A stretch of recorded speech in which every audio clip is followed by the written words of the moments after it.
My T-shirt's inside out. I just found that out. I've been wearing an inside out T-shirt the whole time. Snap your fingers. I just came from a photo shoot, so I thought I'd wear a suit because I always wear sweatpants. You want a water? Yes, please. Room temp or with ice? Ice, please. Good. So what's the podcast about?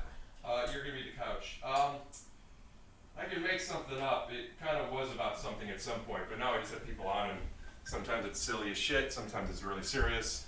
Right. Sometimes we cry, sometimes it's goofy. Thanks, bro. How do you feel about headphones? I love them.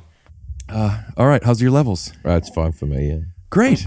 Scoot doo, blabbity blue, scoop dee. Oh yeah. I'm not very comfortable, and I think this is good for me. What, because of me or just... I wonder how much of it is because we don't really know each other, and I'm a legitimate fan of yours. Oh, thanks. But I did mean at least at first, like Yeah. I don't like pants. Yeah, this is your hat. What, normally you don't wear pants on the podcast?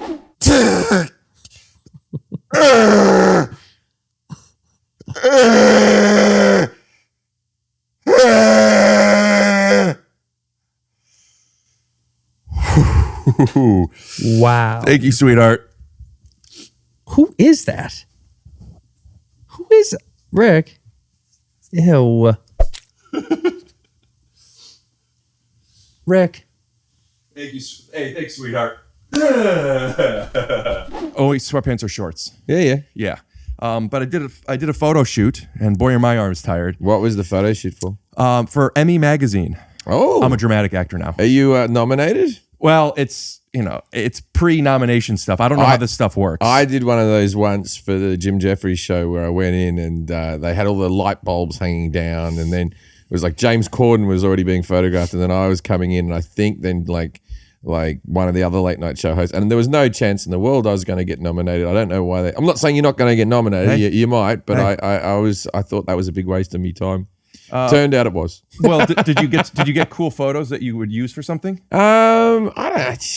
There's so many photos of you taken these days.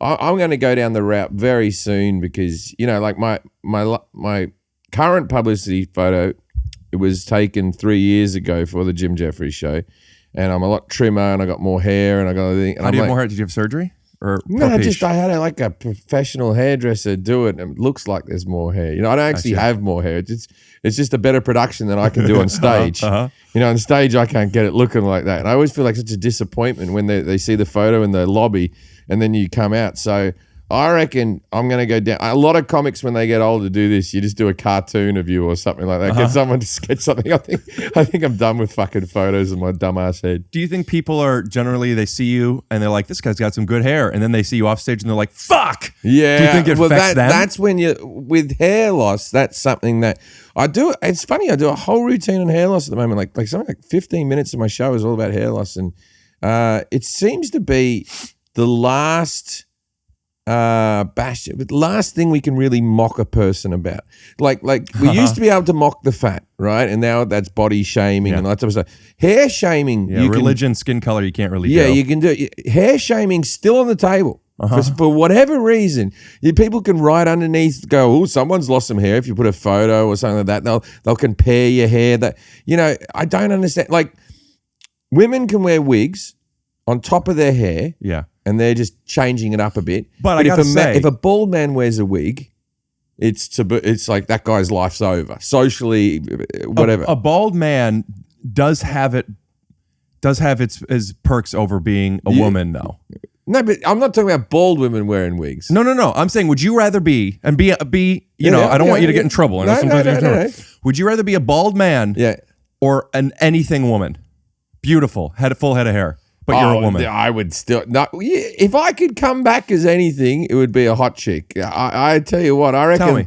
I don't know if I'm ambitious enough to be a man. I don't know. like I'll probably get in trouble for that sentence. But good stuff, Jim Jefferies. Oh, thanks. Hey, it's Rick Glassman, and if you know me, you know that I like a good night's sleep. You also know I don't just sell Helix mattress. I'm a sleeper on one. My listeners get up to $200 off all mattress orders plus 2 free pillows by visiting helixsleep.com/TYSO. It's a good mattress.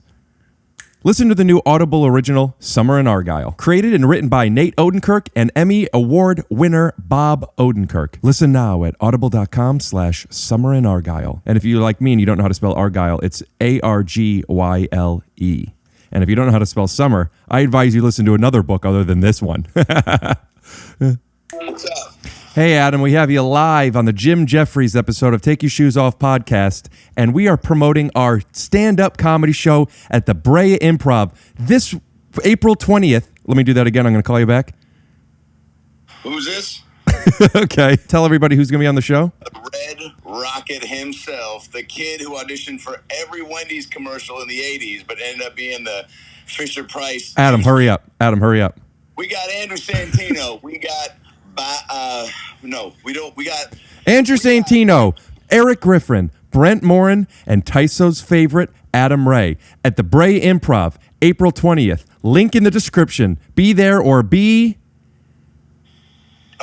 late and still try to make it, even though your plans adjusted at the last minute and your girlfriend/wife/best friend who just moved back from Europe said, "Hey, all right, what are we doing tonight?" And you. Oh, wait, hold on. I think being a good-looking woman would be the best thing on earth. Yeah, I guess be. if you're a good-looking woman, but what if you're just a person? You're just a woman. The equivalent of, and I mean this with all due respect, the equivalent of you with a full head of hair. You know, just a normal sort of, charismatic, charming, good looking, but not going to turn heads. Yeah. Not abs. No abs. Doesn't want to be photographed in a bikini. Okay. Right. She has one if she's comfortable with friends. And hey, you look good. Yeah. You're not going to be on a magazine. No. Maybe Emmy magazine. Maybe if she's acting good enough. Are you insecure about hair? I am insecure about my hair. Yeah, something that's bothered me for years. Yeah, I'm wearing a hat right now because I don't want to show my dumbass head. Yeah. I get very insecure about hair. But you got great hair. Thank you. I don't know what it is. What do you mean you don't know what it is? Because sometimes my forehead isn't like my dad has a thumbnail for a forehead. It's like perfect. All right. And mine is receded some. They call it an a mature adult hairline. Uh-huh. But I've had that hairline my whole life. That's I have a big fine. forehead. My whole family has big foreheads. I got a new baby. It's got a big forehead as well. And my wife's very concerned. Really? Yeah. My wife said something funny because the baby looks just like me. And I said, this baby looks just like me. And 5 minutes later, my wife was looking at it and went, so you don't think you'll be good looking? And she didn't mean it as a joke. She was just concerned that it didn't look like her. That's she's even the pretty one. Is your wife really pretty? I think so, yeah. What if you're like, she's all right. The hair insecurity thing, kind of and I talk about this with some people, but I guess I could say because he talks about it enough. Do you know Brent Morin? Yeah. Brent he's open about this now. I have to make sure because I know he talks about it in his podcast, but I want to be respectful. Market. He had hair surgery. Yeah. And we see are hairlines. We look at hairlines. We talk about hairlines. We see people's hair. Somebody is good looking if they have a good head of hair. It's very hard. That's it. It's very hard to be Jason Statham to have that sort of, you know, or even the guy that played Picard who has a great shaped head. You know. Oh, the Star Trek guy. Yeah. I've forgotten his name. Yeah. He's like probably a knight or something, but he has a good shaped head. You know, there's a few people with a good shaped head. But then you look at I always think that was there something in being a rock star because all rock stars seem to keep their hair. And then you got like Brett Michael, who's I think very clearly wearing a wig because he has to wear that bandana to hide the actual where it attaches. Everybody has had hair surgery though. I've had a transplant. I've had a transplant. How'd it go? Well, it went good for a while, but I've gone off the tablets now. I don't want to take the tablets anymore. So it's Propecia. You have to keep that to keep the hair transplant in. So what happened? Is it there and then it stops and then it is there again? I just had a little bit, just sort of. I have the island at the front, and I had a bit through the. Are you going to fill it in? I've already filled it. I've done everything I'm going to do with my hair. You're done. Now I'm done. I'm going to be clipping it all off in the next sort of few years. That's the thing. If somebody is bald and they have short or hair to a shaved head, it's Stanley Tucci looks great. Yeah. I think it's when you try stuff. Yeah. When you give to yeah, and then it's like you feel bad because it's like he doesn't know, and that's what I'm scared of. They know all right, but it's devastating though. It's the fact that people are taking tablets that stop you getting erections. Like that's the. Did that happen to you? No, I never stopped getting erections, but I can get one easier when I don't take the tablets. Do you want to? I don't want to like put you on the spot. Sure. Can we see how quickly you could get a boner? Yeah, in this room right now. I'm trying to look around for. Is there anything like you wanted me to pull up or tell you, talk to you about? I'm just going to tell you it doesn't work then. Okay. You're a confident man. Yeah, I guess. Right.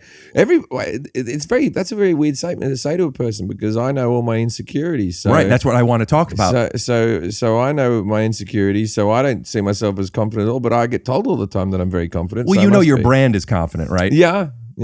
Is that a conscious choice or is that a performative character? I just think when you go out on stage, you should be confident. I learnt that at a very young age. I've been doing, apart from comedy, I'd worked in theatre and stuff before this. And I just think that, I think it's important to look. The audience wants to know they're in safe hands, and if you feel confident, they'll be confident in you. It's like going on a date or anything. If you're fluffing around, apologizing, and all that type of stuff, they're not going to be into you.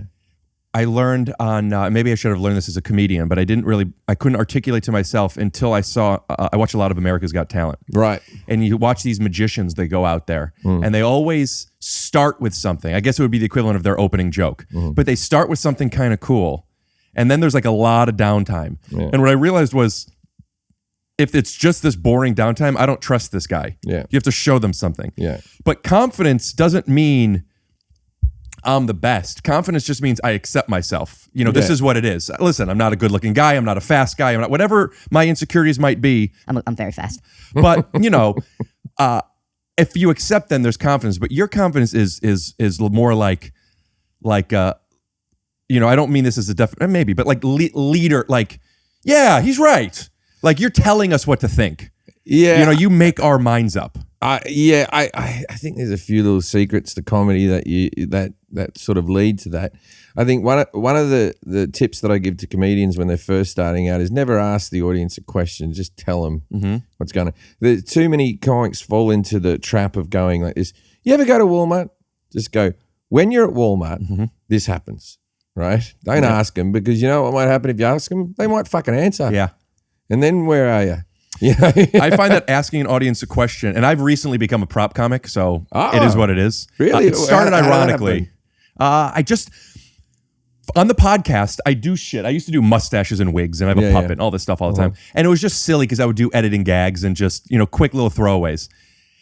But they make me laugh. And I didn't do it on stage, and I didn't do sound cues for two reasons. One that still makes sense is it's a responsibility you have to put on other people. What if I'm out of town and I didn't bring this thing? I don't want to rely on that, and that is still true. But the bigger version was a sense of judgment that I don't even know if I had, but I subscribed to other people having it. Fuck you, you puppet fuck. You fucking loser piece of shit. You need a fake mustache. I like a prop comic. Love it. I even like ventriloquists. I'm a big fan of all that shit, man. It's entertainment. It's entertainment. I don't think that a comedian who gets the same volume of laughs doing something different than what I do is any less of a comedian. Well, you're a confident man, believe it or not. But I bring that up as an analogy because asking the audience a question to me feels similar to a prop where it's like I have to either come up with different responses or it doesn't go the way I want it to. And it's just, trim the fat. I have a routine at the moment about a conversation I had with my father, and the thing is I actually recorded the conversation on my phone, and the conversation is so outrageous that I would like to play a little phone clip at the end. I didn't understand. The conversation what? It was the things that my dad said sound like I'm embellishing it on stage when I retell the story. Right. And so, but I have a recording of him saying it. I thought I can just prove to the audience that this is what he actually said. I've got the actual footage. But this is the problem I have with the sound bites or when I watch comedians do that. I'm sure the audience isn't as irked by this as me. My problem is that I know the audience don't believe this. On some level, you want them to believe that this is all just flowing out of you.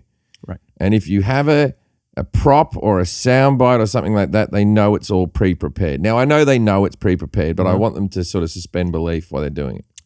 I connect to that intimately. Yeah. I have a problem I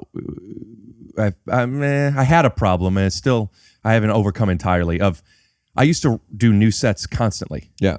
Not because my new set's better, but I felt like I was lying, and they know I'm lying. When the other day, a buddy of mine, it's like it didn't happen the other day. Yeah.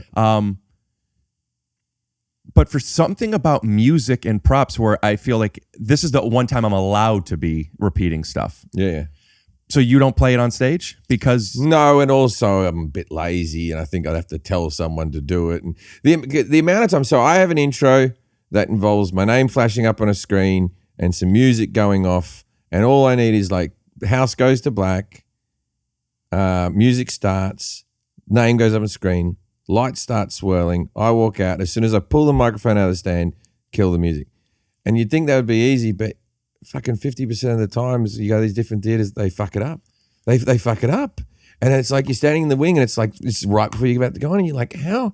And I have someone else who tells the person how to do it, and it happens all the time. So I just don't know if I trust. If I had someone who traveled with me, who did it, but I don't try. Like I've had several times, I've had like just a sound guy who's just reading a book or something while you're on stage, and he's lent on an iPad, and then a song's just blared up in the middle of this. I just don't know if I trust this bloke to go, when I say this, hit this. You know, I don't know.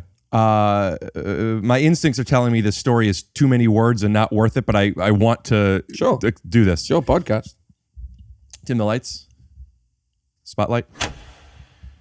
I have a bit that involves a sound cue that's it. When I do this, press play. When I do this, press stop. And it gets complicated. It's a very simple thing, especially because I don't open with it. So they have to be prepared. It's coming around this many minutes in. And usually it's okay because I over-explain and I get very embarrassed. And there's where I'm sorry so much. But it happens a couple times. Same guy. He did it 3 times for me. Messed it up the first time. It happens. But I was mad. And also, like, who am I mad at? I'm mad at him. But I was mad. Yeah. Second time, I explained it. And then the third time, he did it, and he played at the wrong place. And in a character to make a choice, because I still wanted to do it. And I maybe could have saved it somewhat. Hey, you know what? There was play it from the beginning. That's me being angry. You know, like whatever the bullshit thing I was. And he did it again, and he played it from the wrong spot. It happened 4 times. I corrected him 3 times. And then in the end, the bit, and people thought that's what it was supposed to be, was me just getting mad. I don't know why. Just play it from the beginning now. I just want to see something. And I'm being very serious. And he plays it from the beginning, and that's the part. I'm like, why didn't you just do that? People laugh. Oh, look at Rick's a fool. And that's fine. But like, it made me so mad because that's your job. Yeah. I know you're not my sound guy, but know. I'm not asking you to make custom lights. You just fucking play it from the beginning and stop it at 35 seconds. Don't start it at 30. And it triggered me because I realized how mad I actually got. You know, what happens if I win an Emmy? Well, I always do that whenever I watch it. Whenever I'm watching a band, I'm like, how the fuck are they getting all these cues? Every time like the guitar goes boom, boom, lights are going like this. And I'm like, man, I can't get someone to do my intro right. So you need a guy or a girl. Need a guy. Yeah, like a one-man show. No, I need a guy. I was going to say or girl. No, I feel like this is a guy's job. I'm joking. Of course. No, I don't give a fuck. I'm joking. I don't know if we kept it in. If not, we'll cut to it. All right. You know, I don't do many podcasts anymore. I find I get into too much trouble every time I do one, so I'm very hesitant. Earlier that they just saw, you talked about how you don't like to do podcasts too much anymore. Yeah, I find I've gotten in trouble a few times, and you know, and it's like everything in life is a decision where you go, is this good for me, or is this bad for me, or is this indifferent to me, or what? You know what I mean? Like, and that's actually a very beautiful way of looking at things. Yeah, seriously, that's very simplified. Is this good for me? Yeah, I think about that with food, but not with activities. And so often the podcast doesn't do anything for you, and you're also saying something stupid, and you're like, what the fuck am I doing? I just go out and do these things and get myself in trouble. You know, so I am hesitant to do podcasts. What does trouble look like to you? Is something taken away from you? No, just people just talking shit about you on the internet, or just trouble can be as small as, oh God, I'm going to have to answer to my management. That's going to take 5 minutes. You know what I mean? Like, just whatever's. Look, all I want in life now is to get up, tell a few jokes. Hopefully, I can get back on telly again, be the best dad I can be. You know what I mean? That's all I sort of. I don't know. Sometimes I used to look at controversy like. So I had I told Piers Morgan to fuck off, and I had the gun control thing, and people were threatening to kill me, and then I got punched in the head on stage and all that sort of stuff. And all these so-called problems were arguably quite good for my career, you know. And I used to think to myself, I haven't had anything where I've gotten in trouble lately. I should get in trouble. Is that masochistic, or is that because that's what you've been trained? That's what so sometimes I'd be like, I should say something stupid. And now it's like I don't really want to get in trouble anymore, and I don't really I still say stupid things on stage. I just don't think you get to a stage in your career where you're like, if I'm going to get in trouble for that joke, then go through my back catalog, because there's loads of shit that I said way worse. You go, if this isn't the worst thing I said, I could say it. Yeah. But then does that line change with though? Podcasts though, when you're joking on podcasts, all of a sudden, because the stage thing, you can go, well, I'm doing a show, and then all of a sudden here you're talking truth or something, even if you're still joking on this. Like my friend Jimmy Carr's going through it a bit at the moment. Shout Jimmy Carr here. Yeah, Jimmy Carr's going through it at the moment because he did a joke about the Holocaust, and people are very angry. Boris Johnson's gotten involved. You know, when the Prime Minister gets involved, it's pretty bad, you know what I mean? But it just seems to be the joke that they decided to go after him for. If you look at the whole special is called Dark Material. And he even says before the joke, he goes, I could get cancelled for this joke. Like, he's signposting, this is a very offensive thing I'm about to say. Right. And then they still went after him. But has something happened to him? Is he not doing shows? Is it really... He's had some gypsies protest these shows. I don't know. Aren't you not supposed to even say gypsies? Aren't you supposed to call them see, this is the thing. I don't know. Are you not meant to say gypsies? No. Oh, you know what? I think you can say gypsies. I think you're not supposed to say gypped. You're not meant to say gypped. That's a different thing. Right. But gypsy, because Tyson Fury calls himself the Gypsy King. Yeah, but I could call myself the Jew bag, you know? But I'm allowed to say the word Jew. You can't say Jew bag. Yeah, but I'm not saying the word king at the end. Right.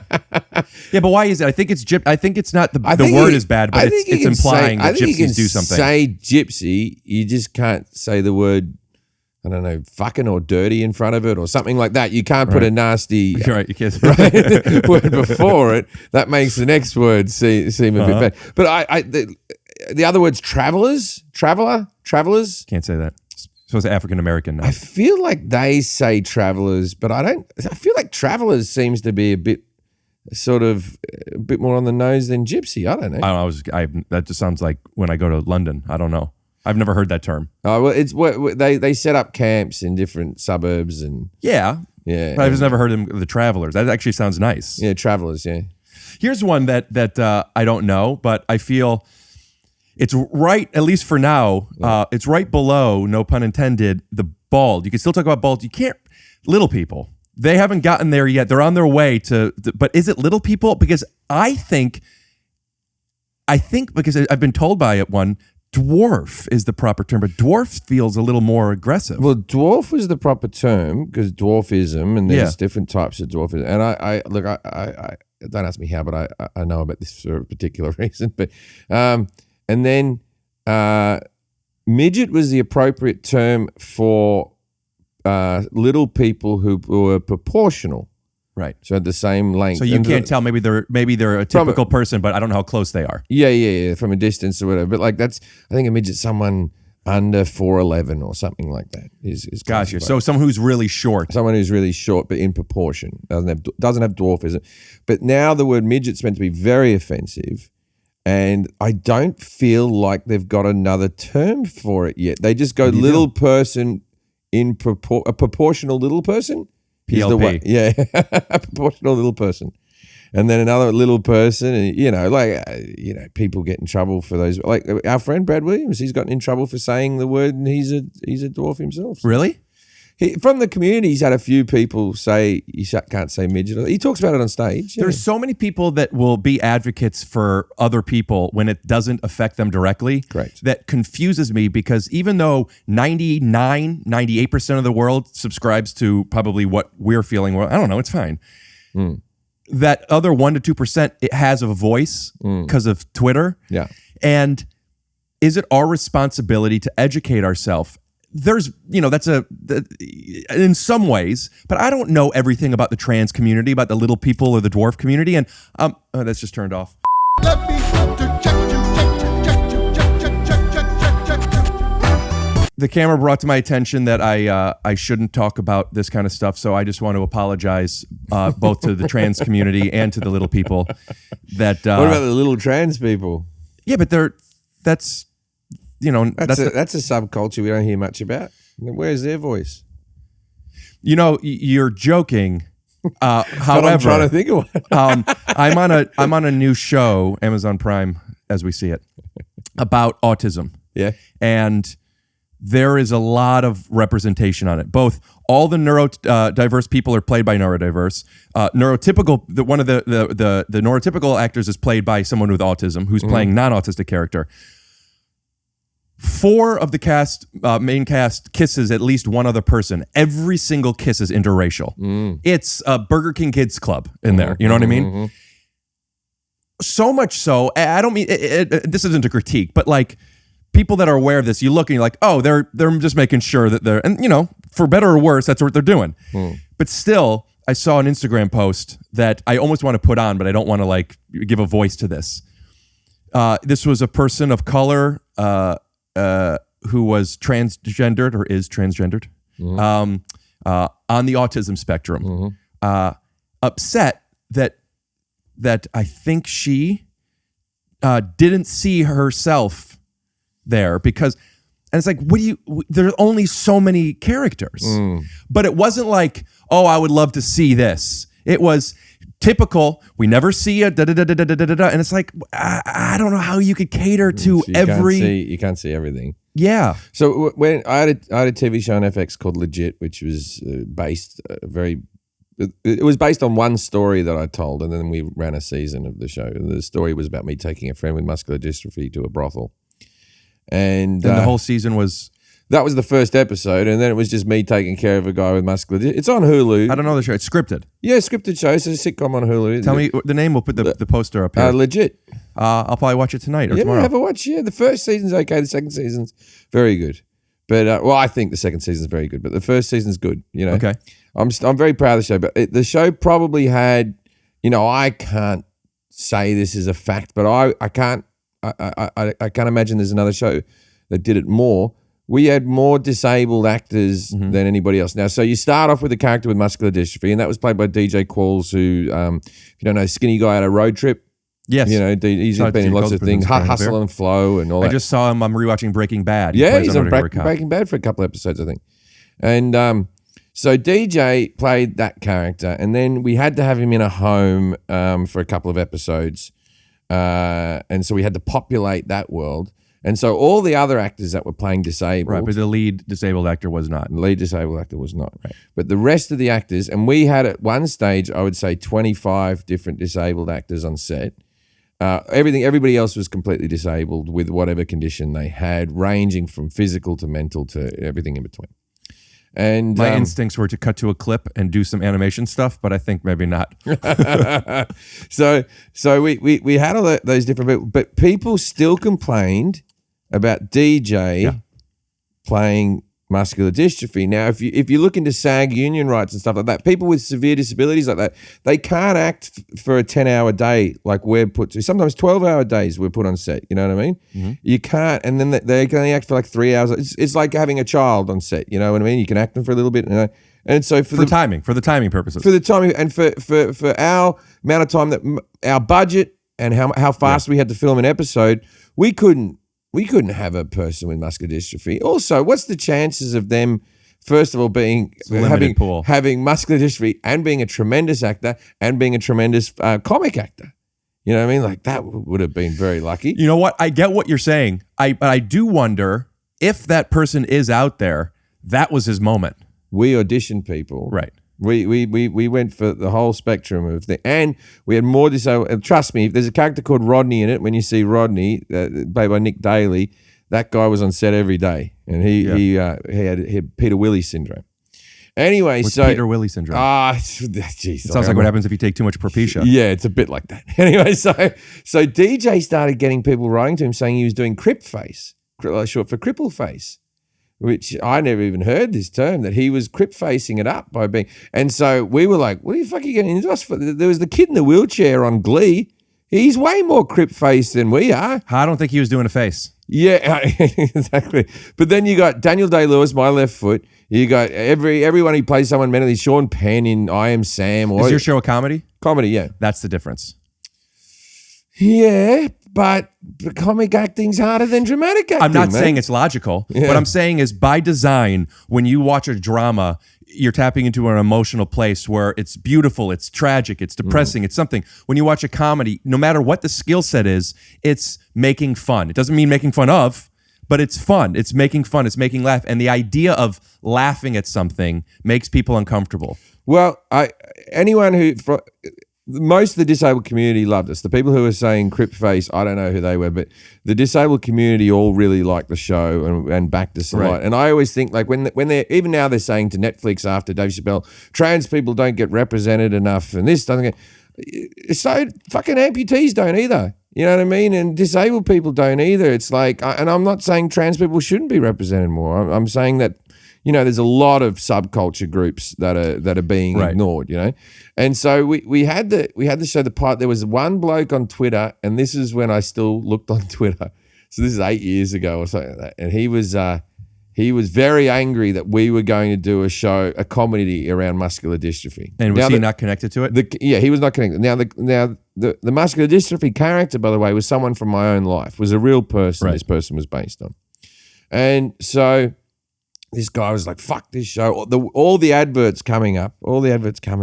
And then the day the show aired, I went in and checked his page, and he said, you know what, I really like that show. Mm-hmm. He goes, I really, really enjoyed that show. He goes, and very rare you get that, like someone who's like, I was wrong, this show's great. Doesn't that, you could kind of almost judge what type of person he is. Yeah. You're like, okay. Yeah. You know, like, and I understand why he was pushbacking to begin with. It's like, if we were just taking the piss or doing disabled jokes, which we don't, you know what I mean? I could see that he would have been upset.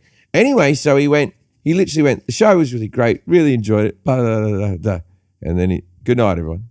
And then the next morning, the tweet's like this, sorry, everyone, but Matthew went to bed last night and he passed away. Wait, are you serious? I'm not kidding. He's like, and I've been following this guy for a couple of weeks, and his last tweet was that he enjoyed the show and then he went to sleep and he died. And look, we needed the ratings. We couldn't afford to lose anyone. But I mean, it was like, it was such a weird thing because I had personally started following this guy just to see. He was the one review that I wanted to be good of the whole thing. Now, I'm not saying he was so happy about the show that he felt like, we didn't think that's what you were saying. I can leave now. we didn't think you thought this was the best thing he'll ever witness. Do you think, not to take away from you turning this person into becoming a fan, could there be whatever it was that made him leave? Something happened and that's why he changed his tune? With muscular dystrophy, in my experience. Wait, he wasn't disabled, you said? No, he had muscular dystrophy.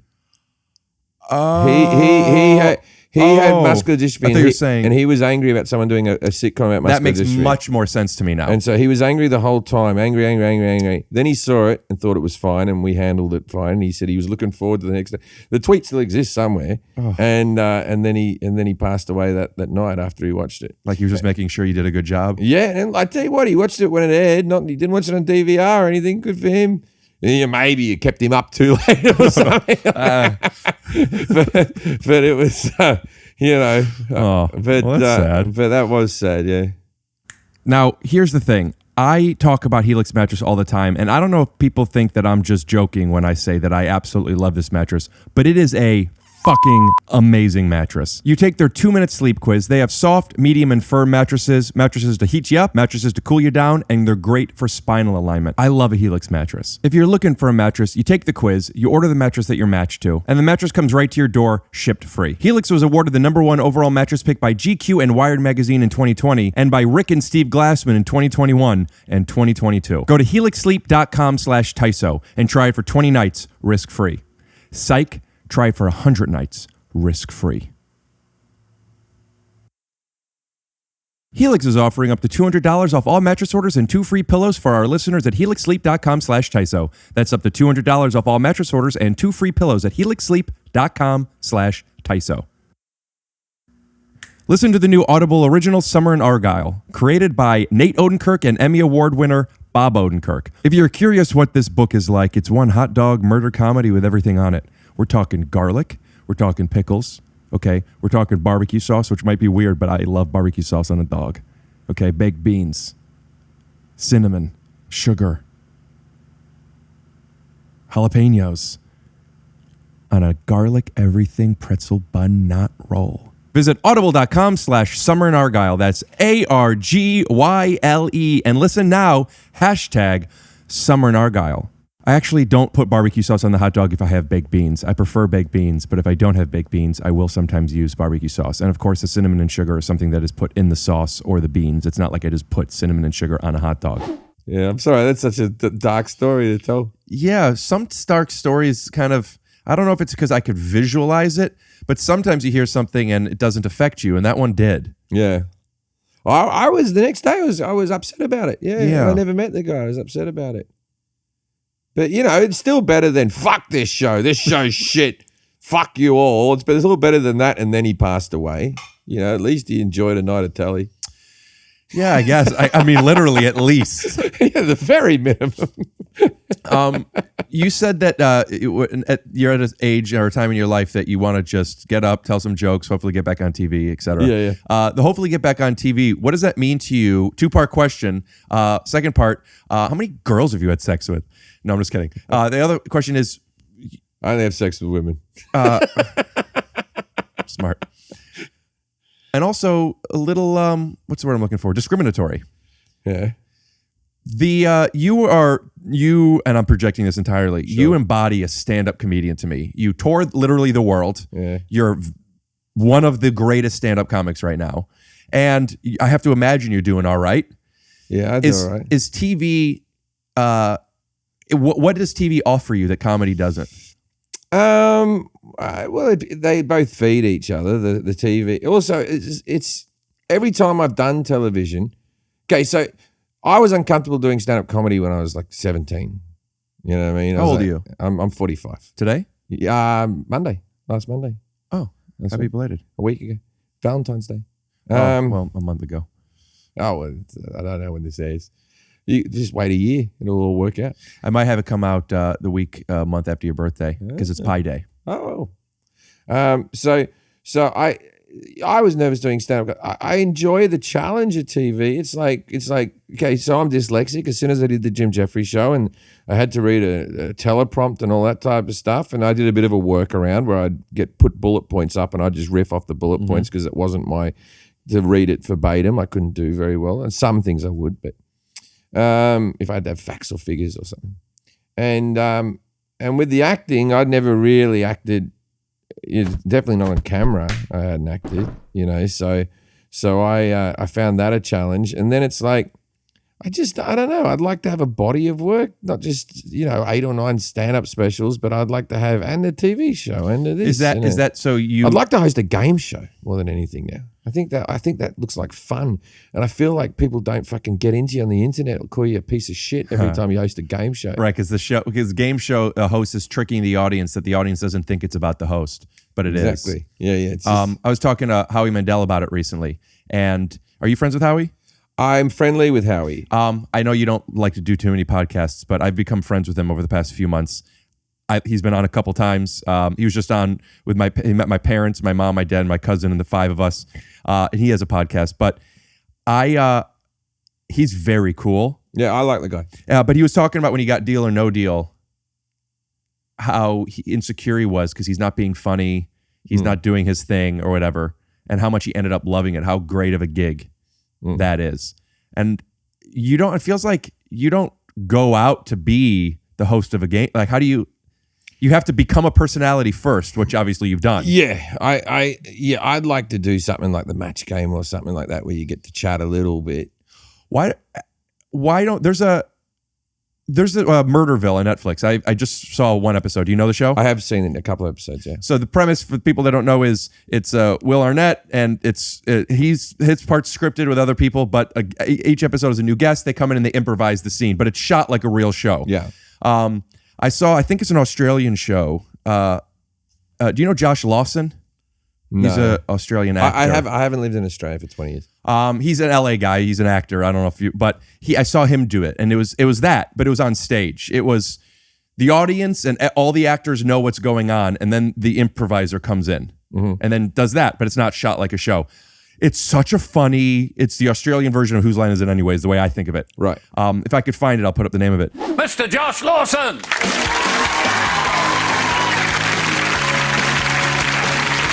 Dr. Fortescue, I presume. You presume accurately. Allow me to introduce our president, Professor Cuthbert. Doubtless you're familiar with his work.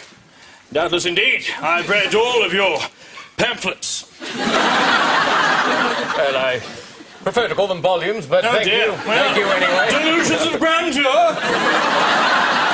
That doesn't exist here. Instead of being hired on a game show like that already exists, is there a world where you come up with a thing and it's like your show? Yeah, of course. Well, look, every show I've ever I've only been acted in a couple of little things where someone asked me to be an actor. Everything I've ever had on screen, I've created and written myself. And sometimes I sit at home and I think to myself, I just want to be Cliff Clavin on Cheers, man. I just want to, like you've done sitcom I've parts. been Cliff Clavin on Cheers, except for it wasn't Cheers. Yeah. I guess at a certain point, you being the sixth lead on a show on a multicam, which is fun because you're used to being on stage and not really getting at bats. It's a paycheck and it's easy, but it's not fulfilling and it's not a body of work. I got offered to be Schneider on One Day at a Time, I don't know that show. One Day at a Time. It was Norman Lear's show, and it did a couple of seasons on. I want to say ABC, NBC. I don't know. And then it got cancelled, and then it moved over to Netflix. Bought it, and it was Rita Moreno, who's West Side Story. It plays the guy. It was from a 70s sitcom that they redid, a Norman Lear sitcom. And Snyder was basically, he's the guy who's the superintendent in the building who comes down and goes, hey, I just got to fix the pipes under here, and says a couple of things. And, historically the door would open, woo, that guy, right? And I was the Newman. I was almost going to do it. And then I got offered the Jim Jefferies show, and I went, I probably should do a show with my actual name on it. But I look back and I go, did I make the right choice? Yes. Yeah. That's a fun thing to do, and it's cool to do, but you're not coming in for 2-3 weeks. You're there all the time. You're showing up just like everyone else. I had a multicam that was 6 days out from filming before we went into lockdown, and then the person at NBC who liked me, 6 days away, and then I was held to contract for another year after that, and it was all cast, ready to go. The sets were built on the Universal. Why not make it? Was it your show? It was called Jefferies. Yeah. It was all set up, ready to go. It was a good pilot. Yeah. Oof, I'm sorry. And it was a lot to do with the relationship between me and my father, and me having a kid and an ex down the road and all that type of. It was that type of a sitcom. It was sort of family based, but it was it was more like Everyone Loves Raymond, where you don't see the kids, but they exist. My dad always jokes about saying based on the comedy of Ray Romano, and it doesn't say he wrote it or anything. Yeah. Just think it's such a funny way of saying, hey, make sure you put my name in there. Yeah. It's like you can see he's been screwed out of a bit of money. So, but I it was very disappointing. And then the guy who was championing me, he lost his job at NBC. So it's an NBC exec. He was the head of NBC comedy, and he lost his job in the year afterwards because of something he said or someone complaining or something. I'm not going to get into that. Right. We'll cut to a clip. What about the little trans people? Yeah, but that's a subculture we don't hear much about. And we're back. I lost the show, and I had to ring up the cast myself and say, because they were all banking on that. They were sitting in COVID and just go, "Oh no, the show's never happening." And should have done it on your podcast. And people sort of get into you for wanting to do multicam. They think that it's like hacky or something. It's the television world of using a puppet. Yeah, they judge it, and it's like, we all like Friends, we all like Cheers, we all like Seinfeld. They have made multicams that are really good. I'm a live performer. I wanted to have the opportunity to do this. Yeah. And, maybe I would have gone out and not enjoyed it. Maybe it might have been something that wasn't for me. Oh, you would have enjoyed it if it was your show. I think I would have. It's the secret job. It's the secret greatest gig in Hollywood. I was already going there, and late at night when I was finishing in the writer's room and that type of stuff, because we were in full swing, and I'd go sit in my living room on my couch on the set and be like, "This is my TV home." I was like really chuffed. I'd see people building it each day. I'd walk past at Carpenters and all that type of stuff. And I thought, "Oh, this is really cool." And it was really sad I didn't get the opportunity. We had Betsy Brandt was playing my ex. Shout out to Betsy Brandt. Put it on screen right here. Yeah, Breaking Bad. The schedule for a multicam. Meant to be a piece of piss. That's what people reckon. It's, 4 to 6 hour days, except for on tape day. Yeah. Being a multicam director feels like such a cush. We had Andy Ackerman was the director or something. I know Andy Ackerman. How do I know who Andy Ackerman is? He used to direct all the Cheers episodes and all that. Oh, that's cool. Yeah. You're a Cheers fan? I love Cheers. I watch an episode of Cheers a week, I reckon. I turn one on just like while I'm cooking or something. I want to know a little bit about stand-up with you. All right. Don't you know about it yet? You've done enough of it. Huh? Yeah, but I do it a little bit different. Don't just vomiting on stage. Don't you find that with podcasts, though, comedy is in a dangerous area right now where people talk more about being funny than actually are being funny? I think I got to the same answer, but that's not the reason. No? To me, the reason is too many people who are yet to be qualified. Not that they have no potential, but yet to be qualified have a stage, and it's transforming people's palates. Yeah. I don't think there's anything wrong with talking about it, breaking it down. If you don't like it, don't watch it. It's when people think this is comedy and it's not. And I feel that way. I used to be a little insecure about my podcast because of that, because at first I wanted to film for 90 minutes with my friends and edit it down to just 5-10 minutes of funny stuff. And then we decided, well, let's do a podcast. It's like, this isn't, like I had this idea that a podcast every week needed to be a special. It's why I started editing so much, and we do live action animation and all these things. It's not really an overcompensation. It's not. Who cares? We're not all that interesting, let alone every week. Yeah. But what I've realized is this form isn't. I mean, I don't like to call it a comedy podcast. It's a podcast with mostly comedians. Well, I do a podcast, and I wanted to do a podcast. When this is nothing, I like you a lot, so this is nothing against you. I wanted to do a podcast where I didn't have to invite comedians. It's a lot. It's a lot of like, whenever you meet someone, you're just like, I'm hanging out with the guy. Oh, you got a podcast. You know what I mean? Wait, tell me. Oh, because you didn't want to have to say no to people. I didn't want to bother people who... It's the hardest part of podcasting. The hardest part of podcasting is bothering people. So I do a podcast called I Don't Know About That. And the premise of the podcast is very simple that... Pulling up a clip. There's something I want to ask. Go on. Yeah. And so the premise of the podcast is very simple. We have a different professional or expert on a topic, and they say what their topic is. And it could be something as simple as cheese or something as complex as the economy or World War II or something like that. And then I will say everything I know about that topic, and then they'll correct me on what I got wrong. And the idea behind it was I didn't tell the people I co-host with this. I'm a bit lazy, so I thought what I'll do is I'll do it where I don't have to book the guests at all, or I won't have to do any preparation work, because all of my work is being the idiot. Yeah, and it's like, I'm a genius. I cracked it. It's nice when you get to. It's basically a game where you get to play into your skill. Yeah. Being a podcast host isn't the same thing as doing a podcast. When I'm a guest on someone's podcast, it feels a lot different than this. Sure. So, I mean, just the fact that you're even in my house and I'm just an anxious boy, like even that. But just like it's my job and you're my guest and thanks for doing. No matter who the guest is, I always feel like they're doing me a favor, and I just don't like feeling like someone's doing me a favor.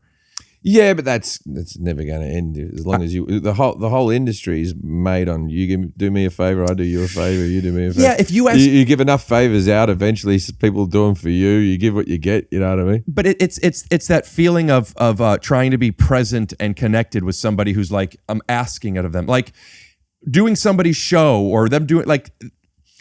Very few things to me feel like you're doing me a favor. Right. You know, if you took me on the road with you, it would be amazing and blah, blah, blah, blah. It wouldn't feel like a favor because you wouldn't have me do that unless you wanted it. No. This stuff, you know, I reached out to you, I don't know how many times. I would leave months and months in between. I'm hopeless. I never was a flaky person, but I've gotten a bit, this is literally me on social media. I will look at it maybe once a day, and then I won't look at it for 2 months. And then I'll look at it for 1 day, and I won't look at it for 3 days. And I just like to have breaks from it. Or I'll look at it and I won't look at the message things because I'm like, I don't look at my fucking emails, man. I feel like every time you turn something on, there's somebody coming at you and asking for something. So I just shut off a bit. Yeah, that makes sense. I also don't ever feel like anything about you was flaky. Yeah. I just, you know, you just didn't respond and then you did. Yeah. But what I'm getting at is like, if I say I'm going to do it, I'll do it. If I say even if it's months ago, I'll still do it. I never just say I never say yes and then ignore the person. But asking anybody once, let alone more than once, it's like you know, it sucks. Right. I don't think anyone's bothered by it. I don't think they would do it if they were bothered by it. Yeah. But it's just that feeling of like being the host where I have to come in and it's like, how far could I go with this silly? I just like that you dressed up for me, man. I'm a dramatic actor now. Yeah. I'm an Emmy guy. Do you like dramatic acting? Yeah. I'm not joking when I say it's what makes me a good stand-up. If I'm even a good stand-up. I did arguably a piece of dramatic acting, which I think airs next week on TV. 3 weeks ago. Yeah, I did an episode of SWAT. No shit. Did you do it? Was it fun? It was literally a guy who used to direct my sitcom was the director on the episode of this. They needed a computer hacker. He called me up 2 days early and said, and the girl who's done my hair and makeup every time I've been on TV for the last 10 years, she works on there as well. And I think they were short an actor. And they said, do you want to come in and be a computer hacker? And so I had, I don't know, maybe 8 lines, right? Put up a clip. And so I don't think I'm very good because it's like everything in those shows are very serious and this and that. And they said to me to begin with, they go, oh, maybe you should do an American accent because, you know, because do you have a good one? There's been no Australian computer hackers. I don't know. There's been no Australian computer hackers. And I was like, Julian Visage, man. Like the biggest one of all time was Australian. I didn't know he was Australian. Yeah, he's Australian. Yeah. The guy from Inception? No, he's not Visage. The guy from Inception in the movie is the other bloke. Visage is the guy with the grey hair. He lives in Sweden or something like isn't that. Isn't that what's his name? Visited by Pamela Anderson every now and again. Who am I thinking? You know who I'm talking about? The baseball movie kid too. Jonathan Taylor Thomas or something. Yeah. Didn't he play him? He played a different one. I don't think he played Visage. He played the other one. Small world. Anyway, I don't know. But so they gave me these 8 lines. I'll be honest with you. I didn't read the rest of the script. I read my scenes. I'm shocked at how many people, including the leads of shows, they control F, find their scenes. No script analysis. It was just a little bit, and so I'm not sure. And this is in all honesty. I'm not sure if my character is a good person or a bad person. So I almost thought like I maybe act better because he probably thinks he's a good person. It doesn't matter fucking what the rest of the characters That's your lazy voice convincing you that it's best to not do the extra work. Well, they knew. And I wanted to go, my management didn't want this. So I was meant to be on Fallon. Fallon as doing stand-up? As a guest. I don't do stand-up on late night. Ever? I've done it once. I did George Lopez's show. You have to be clean. It's just not for me. And I feel like I can tell all my stories that I want to tell. I can do them from the couch and more conversational. But you have to be just as clean. But I don't have punchy material. I've never had punchy material, you know? And so I was meant to do. I've done Fallon a couple of times. It's all gone fine, and I was meant to do it, and then I think even on my way to New York to do it, and I get the phone call, you've been cancelled. No, I've been not cancelled like cancel culture, but I've been pulled from the show, and it's because Little Naz's dick fell out on Saturday Night Live, right? So Little Naz was doing a routine. His pants split and his dick fell out, and he covered his dick. Whether that was on purpose stunt or not, I don't know. But it's strange because whenever my dick comes out, I get less television, you know. And so It's a good late night bit. Yeah, I'm meant to be booked. So what? They had him. I got bumped, right? But I get it. It was a big story that day. His dick fell out and landed on you, basically. Yeah. Now it feels like that was so long. Who gives a shit? But on that day, that was like a big story, right? Yeah. And so I'm like, I get it. You know, NBC they have SNL and Fallon. They're going to have this guy on afterwards and get a few eyes on the TV. Me talking about my new tour isn't going to get them fucking ratings, is it? And so I got bumped for that, and then I got bumped because they were doing it. They booked me again. They were doing like a Samsung thing where I think the whole episode was filmed on a phone or some shit, and so they didn't need guests. And they walked around a carnival, so I didn't quite see it. Anyway, so I feel like I was like, all right, I'll go on again. And I thought, what have I got to promote? And I wanted to go on there and just promote my 5 or 6 lines on SWAT. Great. Did you? No one else could see the joke but me. My management was like, "What are you doing?" And I was like, "It's funny. It's self-deprecating." But if they don't know it's a joke, what's the problem? Yeah. Why does that matter? Yeah, if they think I'm being a serious person, where I go, yeah. And then I was going to go any of those shows, CSI type shows. I'll come on and do 5 lines. Okay, first of all, brilliant. Absolutely. What a great reel to put together. Yeah. I used to do background work a lot. Yeah. And I'm still, any of my friends' shows or movies, I want to be doing background in. Some of my best acting is subtle acting. I was in Always Sunny in Philadelphia. What I do is put myself in a moment and live it. I'm not an actor. I am living in fiction. You having that clip of saying, I'm promoting my blah, blah, blah, blah, blah, and then being able to show your few lines on your podcast or wherever, to me already, it's just... Yeah. Well, I don't think my acting was very good. I had a big bruise. There's in a scene, they throw me in the back of a truck and I hit something. I had a big bruise on my arm the whole time. I felt very uncomfortable. But and also it's like we were doing the stunt bit and they were dragging me out to this car and they were saying, "Stop trying to be funny." And I was like, my face when I'm scared, there was a big man dragging me across the concrete. I couldn't do. That's me. That's how my face falls. I wasn't trying to be humorous in that moment. Do you want to be, if you're acting on something that you create, do you want to be playing a version of yourself? I've done that, you know, and the legit. And I feel like, I feel my sweet spot is playing a certain version of myself. But I've had other, you know, I've had opportunities, but it's very hard when someone offers you a certain amount of money to go and do some acting when you're on the road and you're earning more money. It's very hard for you to convince your agents. And also you have to cancel shows. It's like, it's the thing with acting is anything on TV or movies, if you don't know this, is being produced and talked about and talked about and talked about and notes are given and notes are given, sometimes for years, right? But at least for months. That's the minimum, right? And then this is how they cast the thing. You're casting on a Tuesday, you're filming it on Friday, right? It's like bang, bang, it's on the screen. Mm-hmm. And so by the time they go, hey, they want you to do this thing, they're filming in 10 days. I can't cancel the gigs. It's not right to the people who bought tickets, man. Yeah. You know what I mean? Like, does that take you out Thursday to Sunday? Yeah, I only gig though every second weekend though. Because I once a month?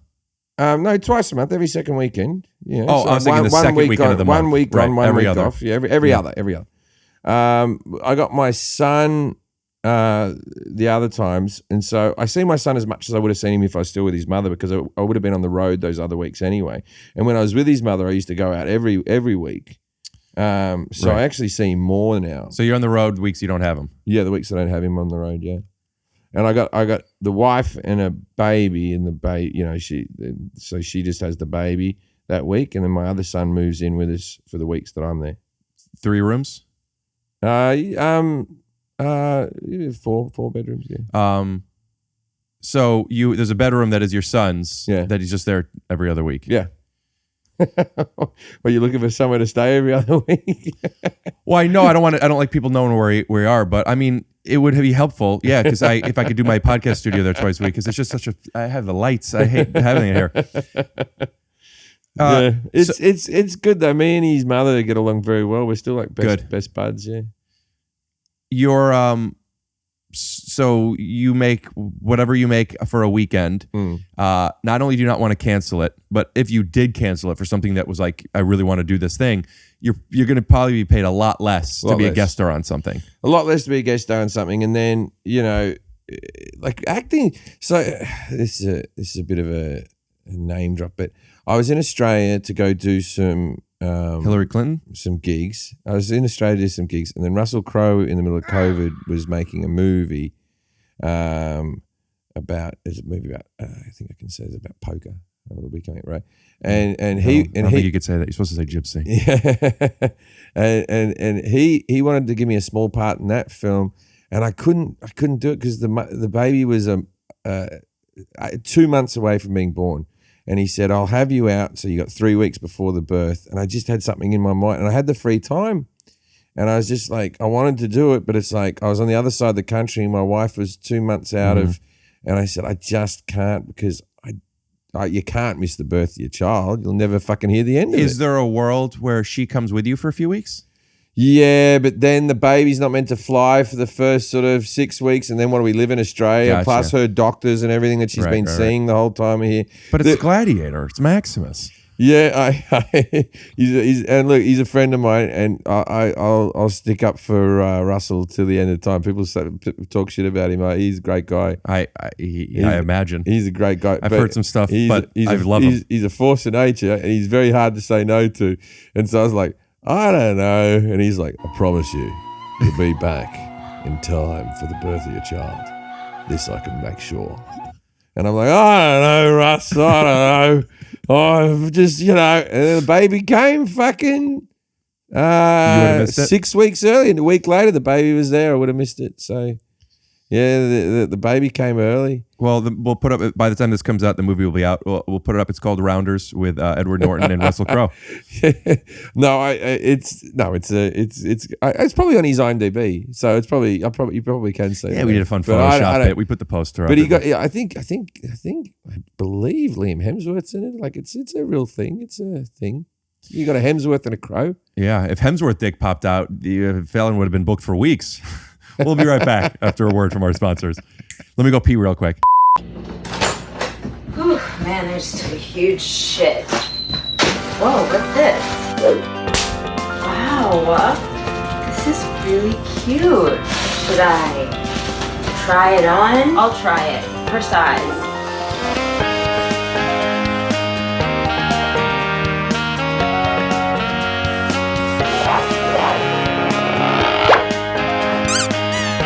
So cute. I think that this fits. It's a small because I'm skinny.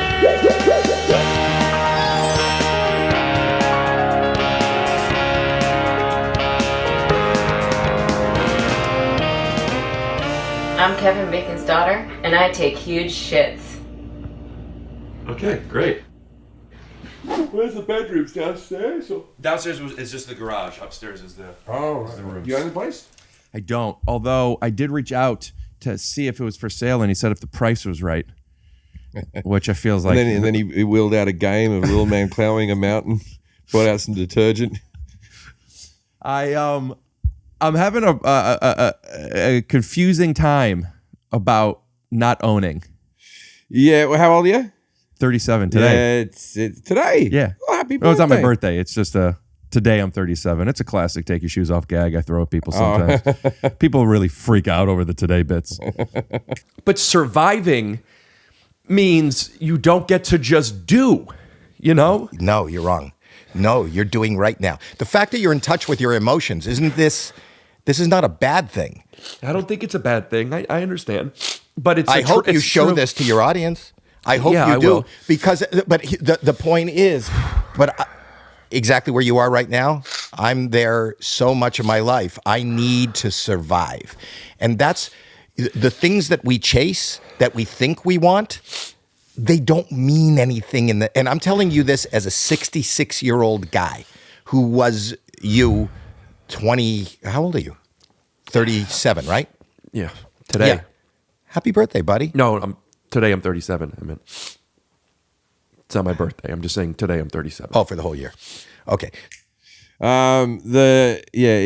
at the age, man. You're freaking out about not having kids. You don't want kids. I want kids. I'm not freaking out about not having them, but it is like I gotta figure this out. I will say that I had a kid at 35 very quickly with a woman, and bragging. There may have been an element of I should do this right now. You know what I mean? Because I'd always wanted kids, you know. And then this one, I said to my wife when I got married, I said 45 is my cutoff. You have to be pregnant before I turn 46. You know what I mean? And is that because you want to be 62 or 63 at the oldest when he moves out, or she? Yeah, exactly. I don't like any older than that. I'm not down for this, you know. So what happened was we got married and she got pregnant like 3 weeks later, like earlier than we thought. But were you on Propecia at the time? I probably was, yeah. And so we had the kid, and now it's like I do feel like an old dad now. I'm gonna be 60 when it's 15, man. And I every day I feel a little stiffer and a little less, you know what I mean? So it's like I've given up drinking, and people say you should always give up give up things for yourself, not for other people. But I think I've done it for other people, really. Because if I didn't have kids, I wouldn't. I'd still be drinking. Is the reason that saying exists is because doing it for yourself is relatively the only sustainable model? But for a child or something like that, it feels sustainable. I believe because then when those other people, if they let you down or you have thing, then you go, well, fuck it. What am I not drinking for? That's why it's important that your children never let you down. Yeah. So I just thought I owe them that I'm around. I owe them that much, that I'm present and around. So, that's sweet. So, you know, I'm doing it for those little bastards. Has not drinking affected you as a performer? I'm a better comedian with 4 beers into me than I am sober, but I'm a worse comedian with 8 beers into me than I am sober. Was it hard to stop at 4? It's some days you could have 6 whiskeys and you would feel sober as anything, and some days you'd have 2 and you'd feel drunk. There just wasn't the science of this many drinks makes for a perfect gig versus is it that people maybe wasn't doing exact pours? I was pouring myself. I was backstage. That was the issue. One drink could have been 2. But also it's like, you know, I was having some blackout moments as well, which I wasn't having when I was younger. And then I think I don't have a great memory anyway, so it's people always go, are you a blackout drunk? And I'm a blackout sober. You know what I mean? Like I don't know what I had for dinner last Wednesday. Can't remember it at all. I'm sure I ate something. Right. I always do. Somebody asked me today, how was my weekend? Which I just don't like that question for different reasons. Just what do you want from me? You know, it just hello. But I was like really going to answer because my new tool that I've been doing, because those questions always bother me, how you doing, is to just give a sincere answer without feeling any obligations to be entertaining. How was your weekend? I'm rewatching Breaking Bad. You know, just something to give them an answer and get the hell out.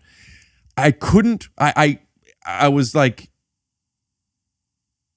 almost as if it was a joke. I was just in silence. I couldn't remember one thing that I had done. I just couldn't remember anything. I like to call it I'm a blackout sober. I have a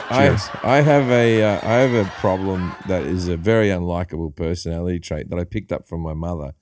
When people ask me how I am, I tell them. you meant it, and I consciously try not to. Mm-hmm. Yeah, I just go, I'm great, but if it's a friend of mine and I think they might care, I'll go, not good, having a problem with the wife or this or that, or feeling a bit under the weather or something. You're not meant to do that. Yes, I love it. I love that you do that. Yeah. Of course you're supposed to do that. Because otherwise, if somebody asks you, the problem isn't the question, it's the intention. Yeah. When somebody asks you and they don't care, don't ask me. Just don't ask me. A lot of times people say, how you doing? I'll just say, you know, like, how's it going? I don't answer and I don't ask. Or no, excuse me, I don't answer to kind of like train the thing. No, I like that. How you doing? If you were to tell me. My mother was don't stop always had medical ailments her whole life. My mother was dying from the time she was 40 till the time she died. And she died almost at 80. And she, my whole life, I had maybe 10 last Christmases with my mother. She would announce it. This is probably the last Christmas we'll all have together. And like, was she looking for attention, or did she think she was going? Bit from column A, bit from column B. You know, a little bit of both. If you had to pick, I would. She always thought she was going. She thought she was dying. What a scary 40 years she had. Oh, she was, and then right towards the end, when she was immobilized and couldn't move, she became this, oh, I can do that. I'm completely fine. Her whole life was, I can't do anything. I'm too poorly. I'm too sick. And then when she couldn't do anything, I can do whatever I want. So it was very bizarre. She died. She died in one of the most sort of dramatic sort of. Was it right after she said how good your show is? No, it's funny. My mother wouldn't go into nursing home, and she'd fall over all the time. She'd keep falling over all the time. She's a big woman, right? She'd fall over.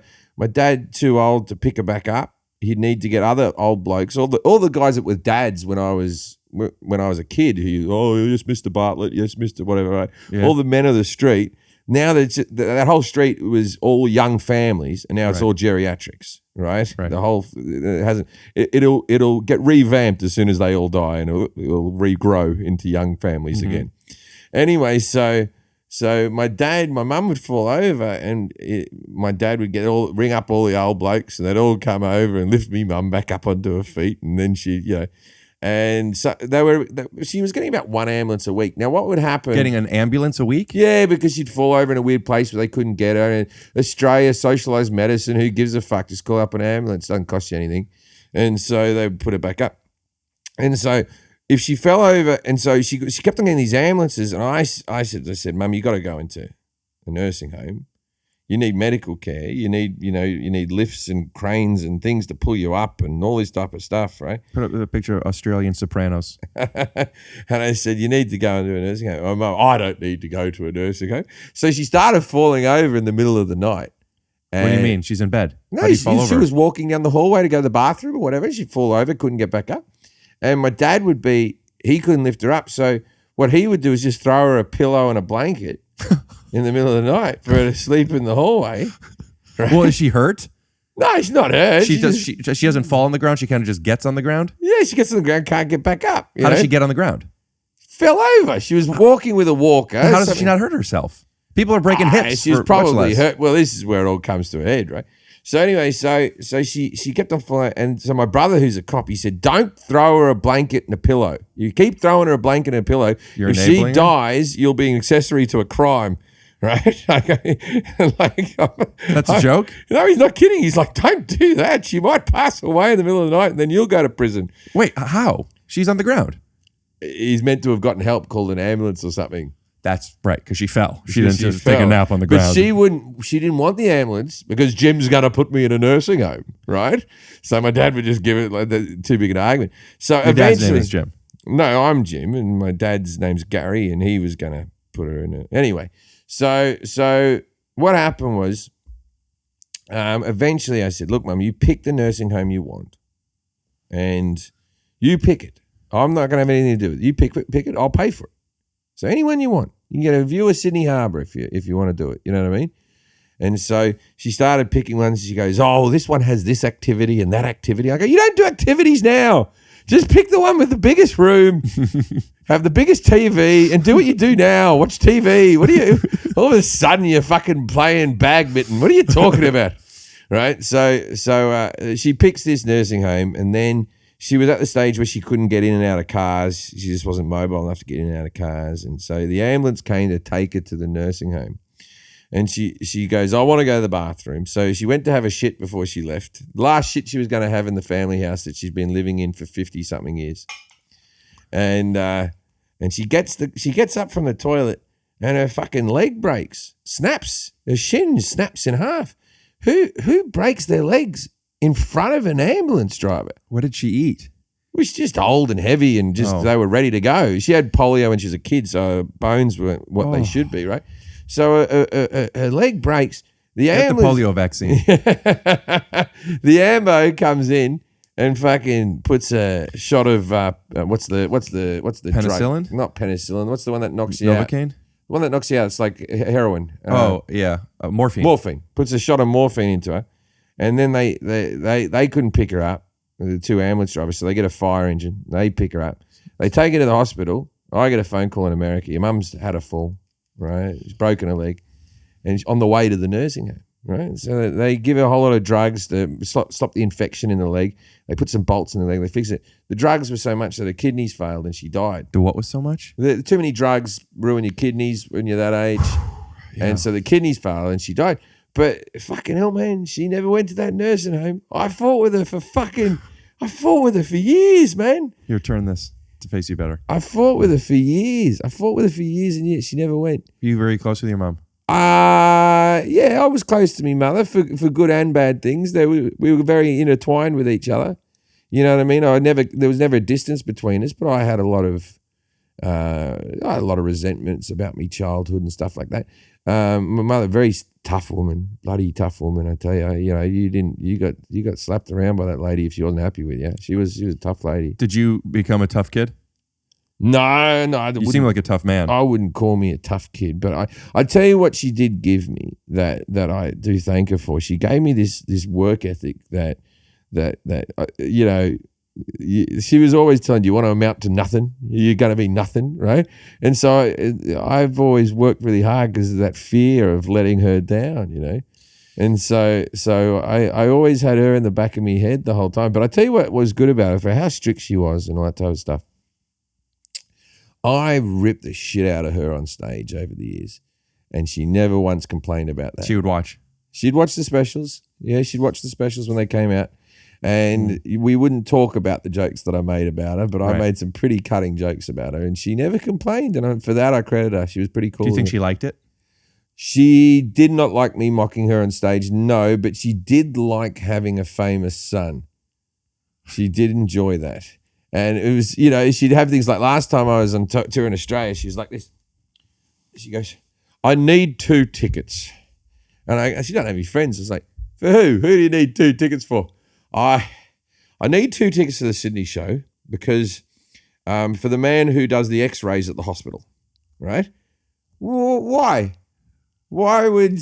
Because Jefferies isn't my second name. It's my middle name. Nugent's my real last name, stage stuff, showbiz, right? Sure. And so... She gets the value of having and so Carolyn Nugent was at the hospital. I go... And the 2 guys that were giving you x-rays, I said, why do they need tickets? How do they even know that you're my mother? And she went like this, they brought it up.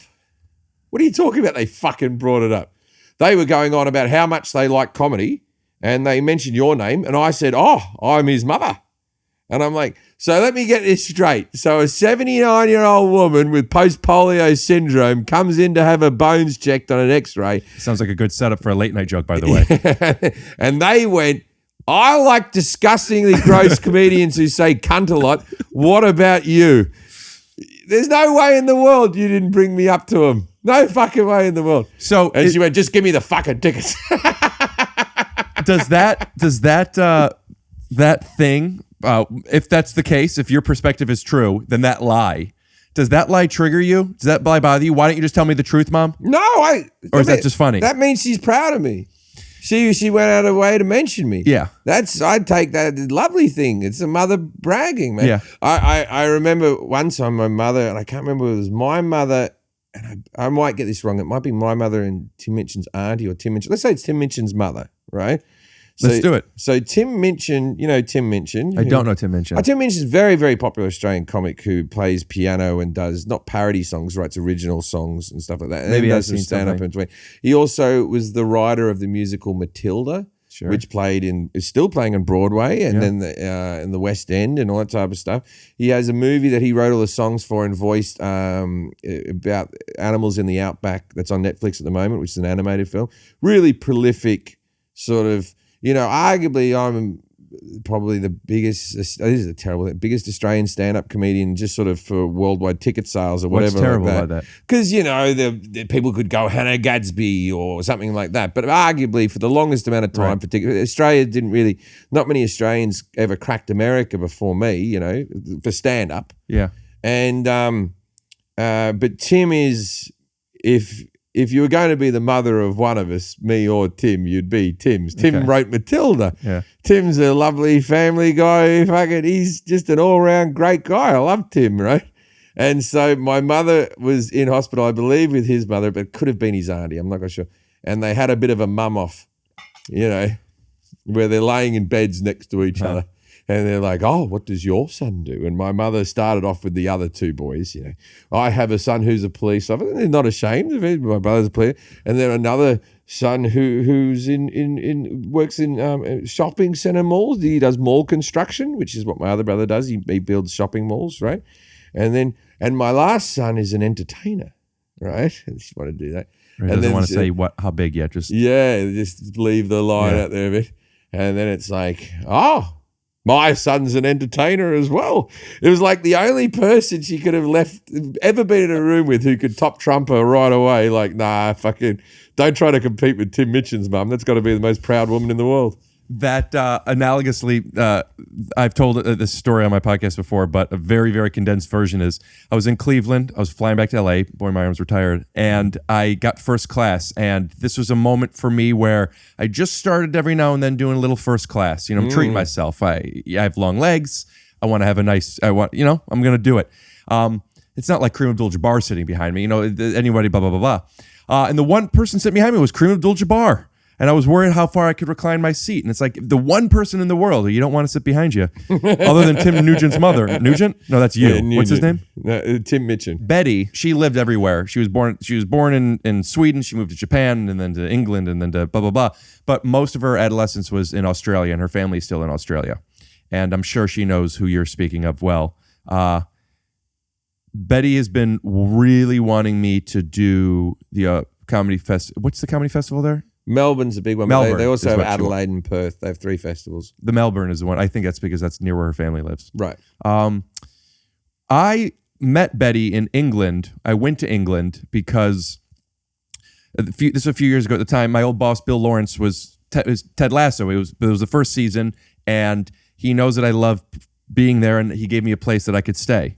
And I love going there because doing something about UK audiences, I don't know if they're willing to question things more or they accept absurdity a little bit more, whatever it is, they like me. Not that they don't like me here. They're my favorite crowds in the world, the British crowds, yeah. Betty says that Australians are not for the same reason, but she thinks that I would do well in Australia. What's the connection between the two places? I think you would be exotic in Australia, actually. Exotic because of my language? Like my dialect, or because you don't know my jokes? No, but I think as a person you'd be exotic. More so than in the UK. More so than in the UK. What if we like, and I'm not saying you're nerdy, but we like the glasses and the thing and the bit sort of. So I would lean into that more. I would be like, I don't know. Maybe I shouldn't talk about this. I would do that kind of stuff. Yeah. Are you Jewish? Thank you for not knowing for sure, but yes, very. Okay, we don't have a lot of them. That would be fun. We have a lot of South African Jews in Australia, which are a different breed. Yeah, but like a real. What's a South African? Is that Sephardic more, or is that like Eastern? Because I'm like Eastern European Jewish. Just well, the South African Jews, and I might not get this 100% correct. So anyone who's listening, but so the South African accent, Afrikaans, comes from the Dutch, and so they call them Dutchmen. And a lot of the Jewish people are from Afrikaans. So it's still European. And so they're from European descent, yeah. Yeah. But they also speak like this, which is a much more brutal way to talk. Yeah, I like that accent. Are you good at accents, or could you just do that one? I can do a few accents quite well, but not all of them, What one was that? That didn't sound South African anymore. No, South African. South Africa. Oh, no. Yeah. District 9 is when I first learned that accent. I'll tell you what you have done wrong right here, my friend. Yeah, they do a lot of that. Diplomatic immunity. Why do you like UK the most? I spent my 20s in the UK.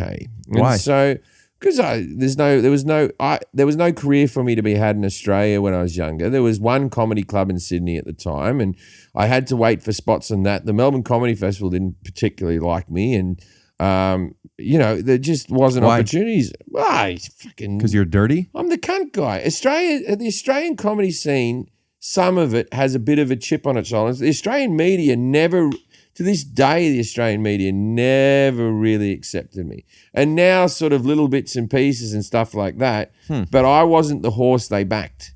You know what I mean? And so like when I played like Carnegie Hall, and this is like 10 years ago, I played Carnegie Hall. There's people who were getting news stories in Australia because they got to play Montreal. No, I never even fucking got a mention. And so, but the country decided? The public didn't. The public loves me. Well, that's a terrible thing saying the public likes me. No, it's not. But I sell more tickets in Australia now than I do anywhere. Like, well, I sell sort of the same tickets, but they sell a bit faster.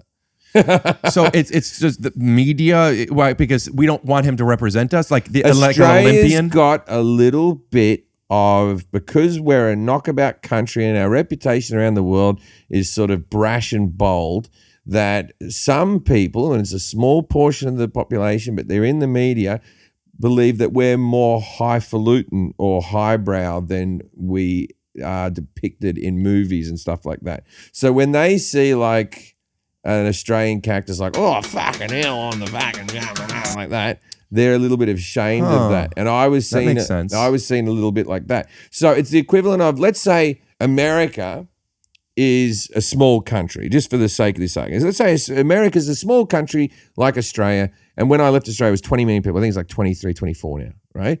But so let's say you had 23 million people, and then the most famous comedian to come out of your country had the accent of Jeff Foxworthy or Larry the Cable Guy. And that was the thing that fine with it, but I'm fine with it, and the American public would be fine with it, correct?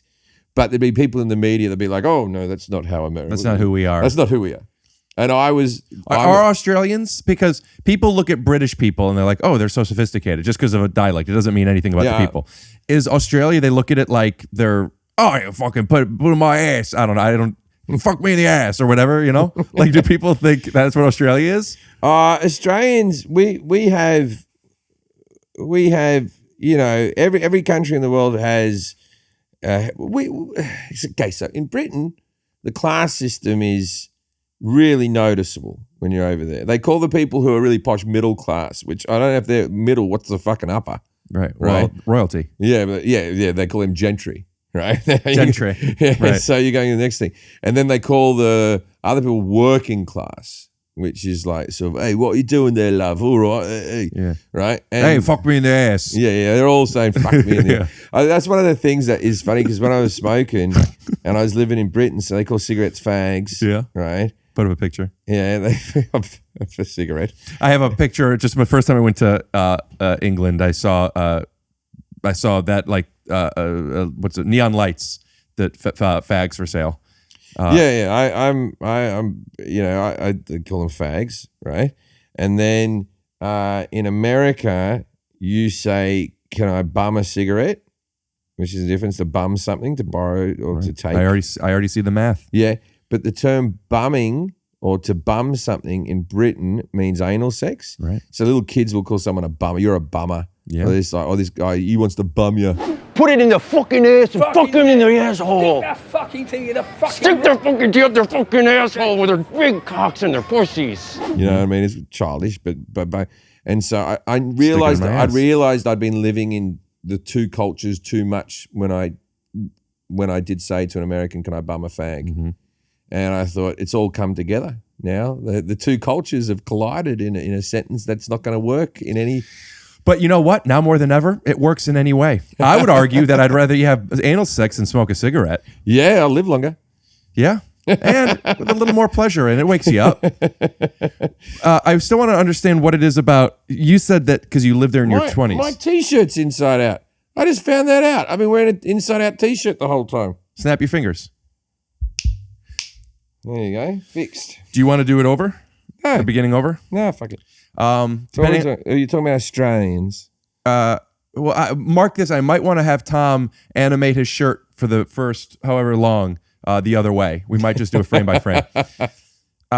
You liked England because you lived there, so you got shorthand. My 20s were there, so they're the fun years, aren't they? Your 20s are the fun years. I'm going to interrupt you because I want to ask this a more specific way. That's just your experience with England. I love them, and I didn't spend my 20s there. So what is it? Okay. First of all, if you're a drinker, no one does it better. And I'm not saying in the sense that they drink a lot of stuff over there. It's like culturally more acceptable. Just go down to the pub and have some pints, and there's a pub at the end of all your streets. The pub is like an extension of your living space.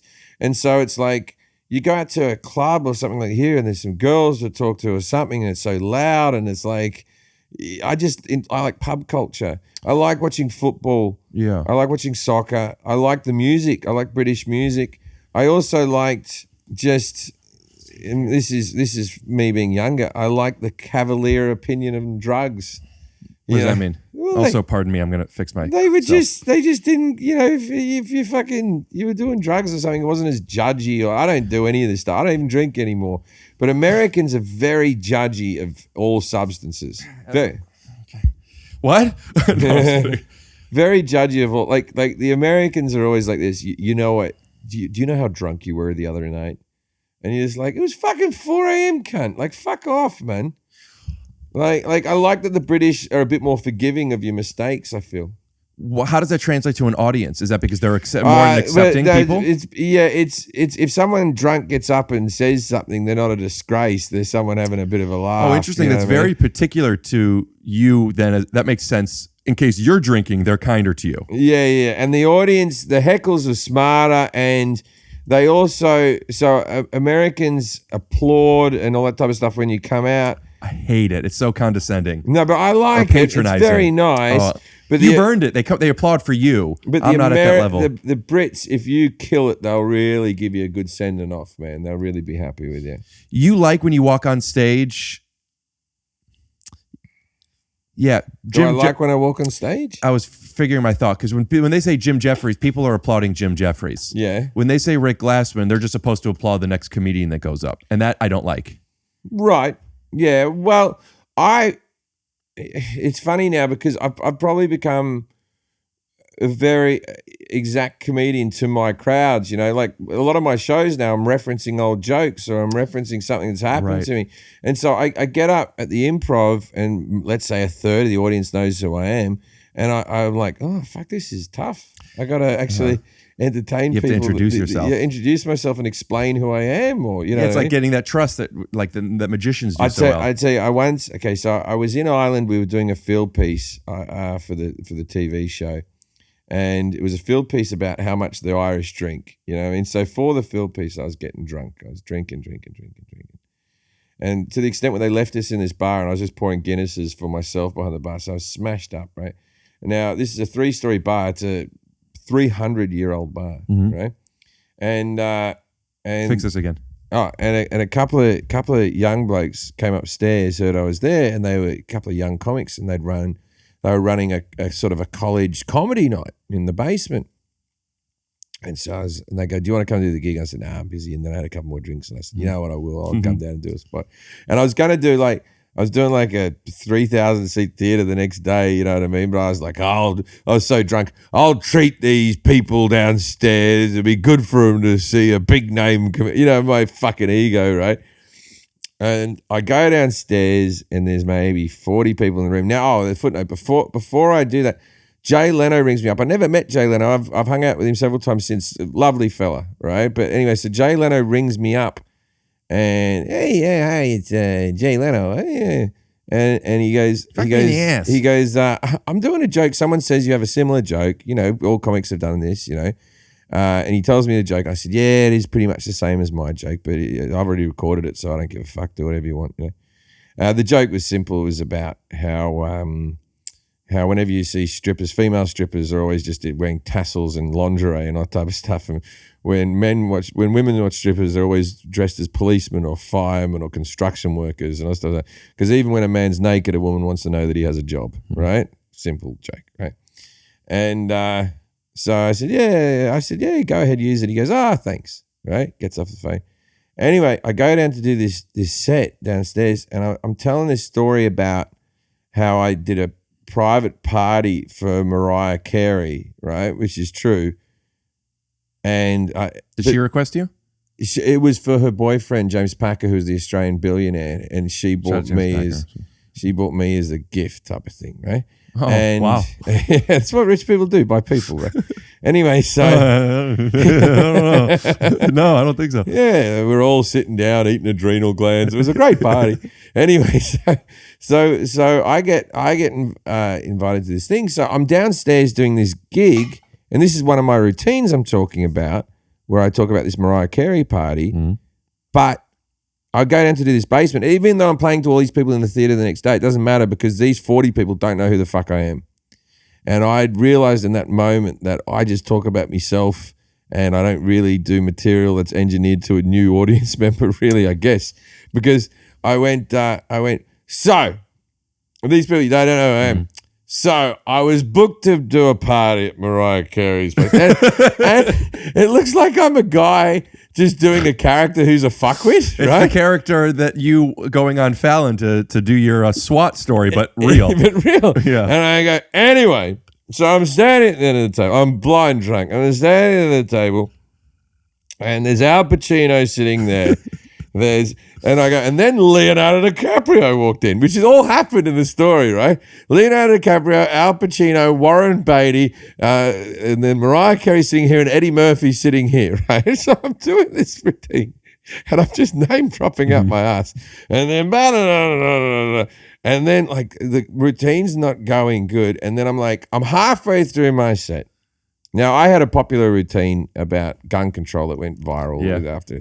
I know I even sent you it. I just don't remember what it is. What's the premise? It's a 15-minute bit where I just talk about guns. It's brilliant. I do every joke about guns you can think of, right? Yeah. Anyway, so I'm on stage. Put a link in the description. And I'm on stage and James Packer's there and Mariah Carey's sitting there. I'm doing my material. It's one of your house. I'm not allowed to wear shoes. So I'm in me socks standing in front of all these different people. And then James Packer goes, just do the bloody gun bit. This is the billionaire. Just goes, do the gun bit. And I went, I don't really know how it goes. I haven't performed it. Blah, blah, blah. So I'm telling this story about someone making me do a popular routine that I did, but I'm doing this in front of 40 people in a basement in Dublin. And I'm like, and I'm going, all these famous people there. And then they requested that I did my famous routine on guns, and this audience, I could hear like coughs and stuff. People were like, this guy's the biggest fucking tool on earth, right? Anyway, so I'm going on, I'm dying. And then my phone rings in my pocket. It's Jay Leno. It's Jay Leno. And I pull it out and I think, this will save it. Right. And I said, look, everyone. It's Jay Leno. And so I answer the phone. I put it on speaker. Yes, Jay. And he's like, hey, Jim. I said, you're live. I'm on stage right now. And he goes, I go, if to 40 people, he goes, oh, it sounds like a big crowd for you. And he goes, anyway, I've decided I'm not going to do that joke, okay? I just rang up to tell you, like stand-up guy, right? And then I went, to nothing. And my friend was standing at the back because who I was touring with, and he said that there was a woman turned to a friend and went, "That is so sad that he got that bloke to ring up and impersonate." Right. Like she thought that if the gig's not going well, this is how we'll win them over. That's so funny. Okay, so because in front of your audience, that's stuff they want to hear. In front of nobody's that's just bragging. But that story that you told, that at the time wasn't a story, it was a live simulation of what would become a bit, or I've never told it on stage. I think I've told it on. I don't even remember. Could I use that as mine? Yeah. Okay, I'm just kidding. Yeah. But you obviously, I don't know if it's because time has passed, or you're sober, or it would have happened then. But you have the comedy perspective of it right here. Okay. Yeah. This is why this is funny. The only reason you're dying and bombing there is because everyone's not on the same page, and that's not the intention. Yeah. At what point, when you're doing this and you realize what's happening, could you then kind of just flip that one little switch so now everyone enjoys this character you're playing? Well, the problem is, with jokes, you if they're not going, you try to find an exit. You go, how am I going to get out? This is a 30-minute routine. Hold on about an exit. No, I'm talking when you're down with a 40. Yeah. But even then, I was like, I don't know how to exit this without. I think I did a bit of crowd work and explained that I was, that I was an idiot. I think I basically sort of because that's such a funny story. I think I just went, you don't know who I am, and I said I'm going to do some jokes that, but I just looked like such a wanker. Where if you knew me, it's a great story. It's actually a self-deprecating story about how I was less famous than all these people and I acted like an idiot. It's that story. But instead it was like, I met all these people. How are you acting like an idiot? Just because you didn't remember the gun control bit? No, because when I went out there, they didn't know that entertainment was going to happen. If you've ever done a private party. We're talking about Mariah's party now, not the 40-seater. Party. You come out, I came out in my socks into a field. They were still eating. Right. They weren't knowing a comedian's coming out. I didn't have a microphone. With that, the microphone gives you a lot of power, gives you authority that people go, this is the person we're meant to be looking at. I was just a bloke, doing a toast, who was just chatting at the end of the table that no one knew. I actually saw Eddie Murphy before. I was hidden in the kitchen as a surprise. So I was having my meal in the kitchen. Right. And Eddie Murphy walked in and I went, oh. And I said, hey, hi, I'm a comedian that, how you do? It's Eddie Murphy. And he went, and he did, because I mentioned legit earlier, he went, he goes, oh, you do the sitcom with the disabled boy. Really? And I said, yeah. He goes, I like that show. Really? That's awesome. I went, I do the sitcom with the disabled boy, And so he said, what are you doing here? And I said, I'm going to do some stand-up. He wasn't performing. Yeah, no, he was just eating the dinner. And he goes, I'm going to do some stand-up. He goes, there's no way that's going to work out. As he's leaving, right? Because he knew that was not the environment. Yeah. Halfway through my set, Leonardo DiCaprio walks in and says hello to everybody whilst I'm performing and stands next to me at the end of the table because he just assumes I'm someone just telling a story. And just like, hey, everyone, sorry I'm late, like that. And they all like, Leo. And then like this. And he goes, hey, good to see you. And I'm just I stopped doing doing the set. What am I going to fucking do? The difference between a dinner party when Leo walks in versus you being at a club or theater on stage and you see that where then you're in control and you get to use that as something to talk about is so different. Yeah. I like the idea, because when you said you're just standing up talking at a table, I like the idea for a special where you have 6 comedians doing 10 minutes each, and it's just called The Toast. And it's there's some situation. It could be a wedding and everyone is a character. It could be a bar mitzvah. It could be a graduation. It could be something darker, something lighter, something taller, something shorter. And the premise is it's dwarf toast, you could call it. yeah, just little pieces of toast. Like those rye breads that my mom makes with a salami. I don't know if I have a picture, but it's a perfect reference. Those little toasts they give you as the hors d'oeuvres. Yeah, them. Yeah. That's what I'm talking about. Yeah. So get off my ass. Yeah. Where we stand up and that's your special. Yeah. You do 10 minutes, but like to a table. Do you find so I was the best man at my brother's, a couple of his weddings. But the second one, I remember feeling pressure to be funny in the best man speech because I'm a comedian. And the first one, I wasn't a comedian, or no one knew I was. Oh, there was that much time in between? Yeah. We're talking 20 years apart, these weddings, right? And I found that a lot. And I've got one of my best friends, she's getting married, and they've asked me to ordain. Ooh. And I'm nervous about that as well, because the speech is one thing, but the ordaining thing is, do I throw a gag in there? Because it's a serious moment. That's the bit where it all happens. they know what they're at. They're asking you for a reason. You don't have to be you don't have to do a performance, but you are a performer. Yeah, and you could quote me on that. I'm going to run a joke past you off the podcast that I'm thinking of doing. Do it now, and we could bleep it. Okay, so I was going to go. Okay, so it's, Let me inject you.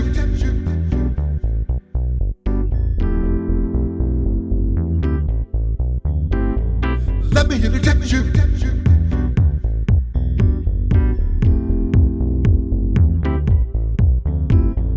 Let me inject you. Check you. So I think that's a light joke. But do you think people are going to be? They're going to be like, oh, you don't say like it just. I'm trying to keep a light gag that will still get a laugh with the will you. Yeah. I know exactly how it's received. Yeah. That is in the genre of wedding toasts. Yeah. It's people get it. Yeah.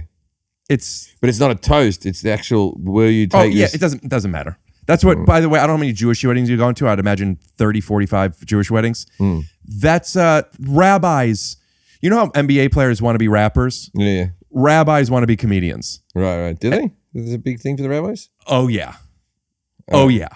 All rabbis are doing gags. You just bleep the joke, or is this bit still in the podcast? Well, I was just gonna have bars under the whole thing, unless you're fine leaving it in. No, I take it out because I'm out of. I'm leaving it so we can have this conversation. But we put the let me interject you music. All the audio is taken out. It's just gonna be right.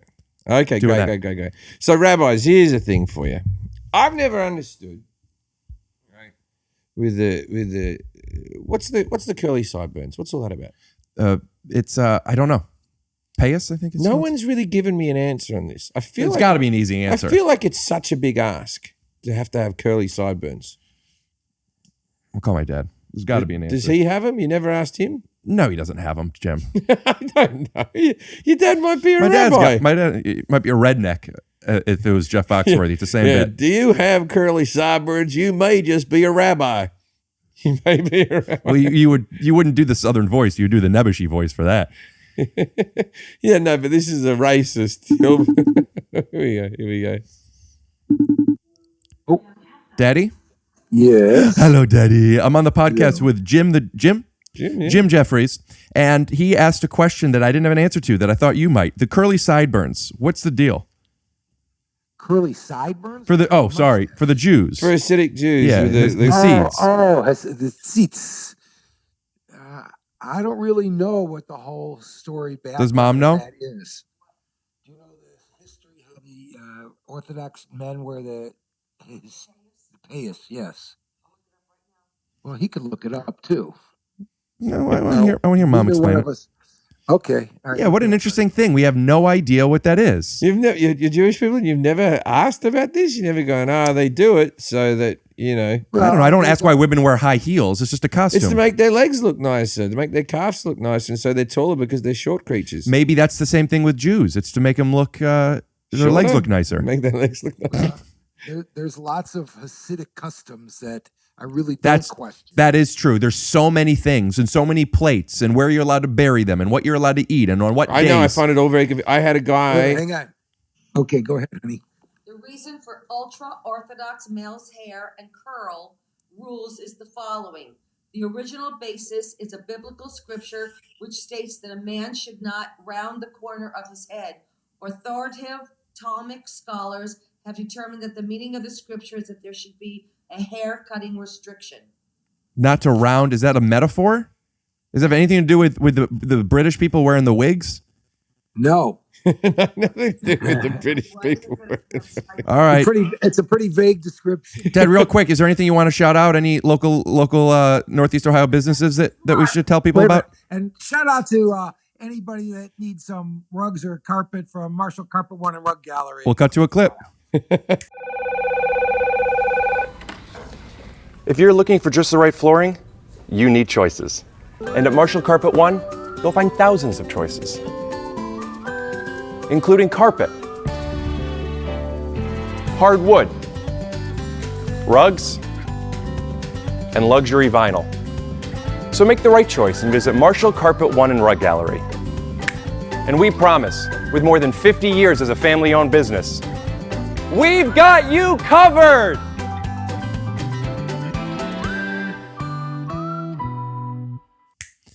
I think the answer is we don't know. Nobody knows. We don't know. Nobody knows. It feels like a big ask because they don't want to have a round face.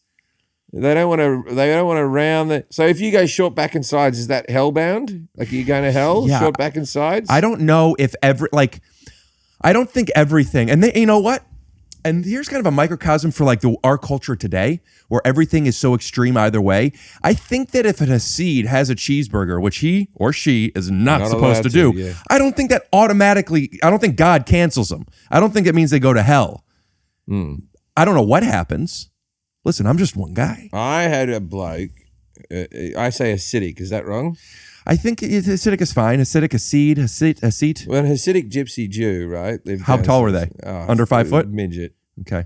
No. Proportional. Proportional. No. An Hasidic Jewish fella lived downstairs from me in England, and on the Sunday, because he wasn't, or it was the Saturday, what? Jewish person, right?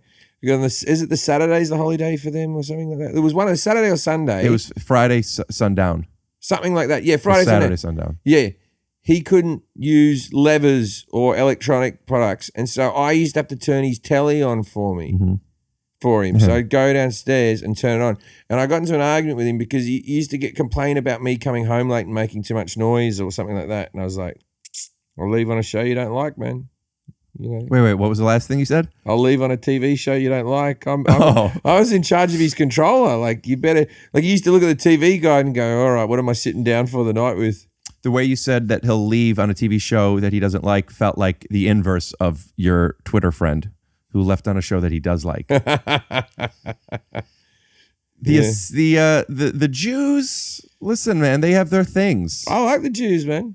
I've You never. know what? I've never had a run-in with Jewish people. I've always worked well with Jewish people, man. You should start every podcast saying that, and then you can't get in trouble. I like the Jews, man. Yeah, the Jews ain't half bad. They're right, unless they're under whatever the. I don't understand the furry hats and the curly sideburns and all that, but each to their own. Furry hats are a Russian thing, isn't it, or is that a Jewish thing? I don't know. I went to the Wailing Wall, or whatever the fuck it was, and even our walls have complaints in Jerusalem. I went to that, and it was hot as balls, and they were wearing the big coats over the top. You know, but you're from Australia, yeah, and that's Davy Crockett. Yeah, but I don't wear the big hat. Oh, no, Davy Crockett is here. Who am I thinking of? The knife. That's a knife. He didn't wear the hat. That's Davy Crockett. It's Paul Hogan. That's Crocodile Dundee. I mistook You're Crocodile Dundee an acidic Jew.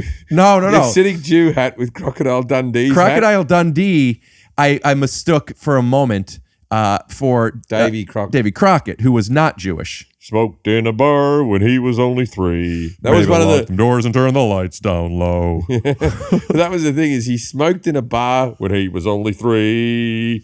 That means he must have been tough. That's what a man was back then. He was bumming a fag in a bar at 3 o'clock. Yeah. You're supposed to say just get fucked in the ass. Yeah. Before I let you go, I want to. That's one of those things, a soundbite. If you take that out now without the fucking the early joke, this is why podcasts are problematic. You know what we could do? We could when we censored out your wedding gag. Yeah. We could then replace it with that, so people think that that's what you're saying. What was that? That was a yes, no, maybe. Oh, that was just you being kind. Yeah. That was just you being like, okay, what else we got? I guess, I don't know. I'm on my the show that I'm on is a dramatic show. What is the dramatic show? I didn't ask you. You keep saying, you've kept hinting at it, and I haven't bit. I said before, it's Amazon Prime as we see it. It's on Amazon Prime. Yeah, it's the show I was saying about autism. Oh, I know it's about autism. Yeah. And do you play an autistic in it? Are you auto face? I was diagnosed with autism 5 years ago. Did they think that you had ADHD? I was diagnosed. I don't remember if it was ADD or ADHD. One of the two. I was ADD. They pumped me full of Ritalin. Yeah, they did that for a little bit for me, but I stopped. My OCD was very bad as a kid. Right. And there were things that they were all isolated that I realized were so connected to autism, and I've learned so many tools from it. I get things when I hear people telling a story, and there's nothing worse than someone who tries to up a story. I got a better story. Like your mom and was this Tim's mom? Yeah, Tim. And I've got a bit of that in me, and I try really hard not to do that. And then sometimes my brain goes, "But you're a professional storyteller." Mm-hmm. But why is that a problem? These people, people pay money to hear you tell stories. That's true. Why wouldn't you just tell your story? You're really good at telling stories. This is the thing you're good at, like that, right? And then I'm like, and then my brain goes like this. Anytime I have, so you're saying I seem like such a confident guy and all that sort of stuff. I am confident on stage in the extent that I'm in my element. I just get to talk about myself for an hour and a half. You know what I mean? But it's not something I like about myself socially. Yeah, I understand. I feel like being on stage is the only time I'm allowed to be that guy. That's not true. You're allowed to be that guy all the time, and you will find a balance of the people in your life that enjoy being around that. Yeah. If you want to broaden your peer group, your work group, or be more accepted for whatever reason, other things, you have to find these tricks. Asking people questions. If you think eye contact is one of them, then that. Eye contact for me is a thing that I'm very conscious of now. But also, if you accept who you are and you're happy with who you are, you say you don't like these things, so sure. But what I find is, if there are things like your story, I don't want to one-up you, but also I want to tell this story. So now you made up a rule that now dims your light because you think you're going to be received as this narcissistic person or whatever the thing is. But all you have to do is be like, hey, I have a story. I know it's kind of one-upping. Maybe that is what I'm doing, but I want to tell it to you. I don't know if that clocks to you at all, but yeah. But maybe you have autism, dude. I had a doctor say I did. I did a whole thing, but I never went up to the specialist and stuff. He said, it seems like you have some type of... Do you read? Because I don't really. I don't know. Then you're not going to. I was about to lie to you then. Yeah. I was very close. Why? Because you want Australia to respect you more? Yeah, well, I'm a reader. I'm dyslexic. That's 150% happening. But I don't believe I have attention deficit disorder. I don't believe that. I believe focus is not my biggest problem. When I'm interested in something, I hyper-focus. Unless it's a podcast. Have I not been focused? I feel slightly focused. I didn't mean that to be disrespectful. I'm saying you were talking about your podcast and how you wanted to do as little work as possible. No, I want to do I just don't want to book guests, man. Hey, man, it's a fucking mess. What I do love, though, like, if I didn't have this podcast, I would never have had a long-form conversation with you. No, it is good for that. You do get to meet. I made friends off the podcast. Same. I'm now friends with Jay Leno. That was from the story, but I'm now friends with the world's strongest man. When would I ever have done that in comedy? And that's like Martin's Leachy's. And he's It just sounded like you panicked and made up a name. No, because his name's Leachy's and it's not Martin, it's Martin's. Gotcha. And I always go, don't say Martin Leachy's, Martin's Leach. But Martin's, he won the world's strongest man competition. Shout out to Martin Leachy who put his Instagram over here. Yeah, and he's a good dude, man. But he's, it's like, that's the beauty of the podcast I do is where we speak to specialists in fields that aren't comedy. Yeah. I never would have met that guy. He's always like, Jim, what we're going to do is you come over to my gym, I teach you how to lift rock onto a podium. You can throw a cowbell off a pole. And I'm just like, Did you do that stuff? No, Right. I got no. Autism. I'm not the strongest man in the world. I'm not going to fucking do that. I want to mention... it's like me inviting him over to my house to learn punchlines. Like, we're not fucking doing that, man. I wouldn't mind hearing some. You got anything about meeting some... Oh, no, we already bleeped it. Never mind. I was going to do a wedding callback. Kelly Blackheart. She works with you, right? Yeah, she does. Yeah, she's on my podcast. When I first started my podcast, I was looking for somebody to help me with a logo. It's not the logo I currently have, but she reached out to somebody and got me in touch, and she helped me a little bit at the beginning. And I've always felt like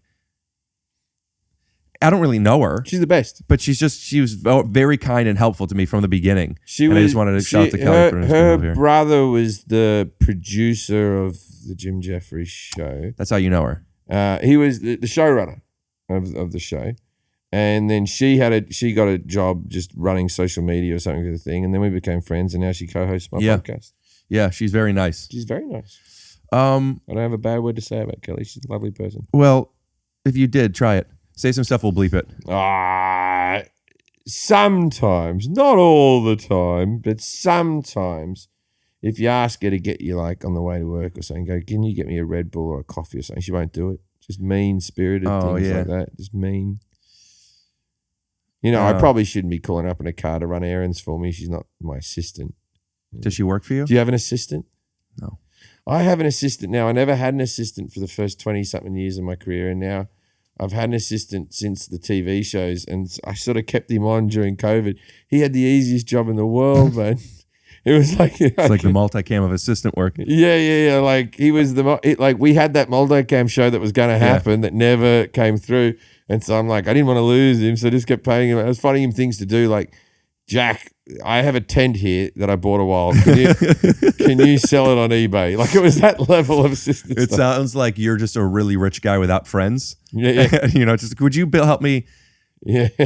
An assistant seems like I can't have an assistant before I have a house. No, you got to get the house first. Right? You got to have somewhere for your assistant to go. Yeah. You got to have a corner in the room for him to sit in all the time. Is your assistant's full-time job as being your assistant? Yeah. So that's all he has to do? Yeah. Are you tough?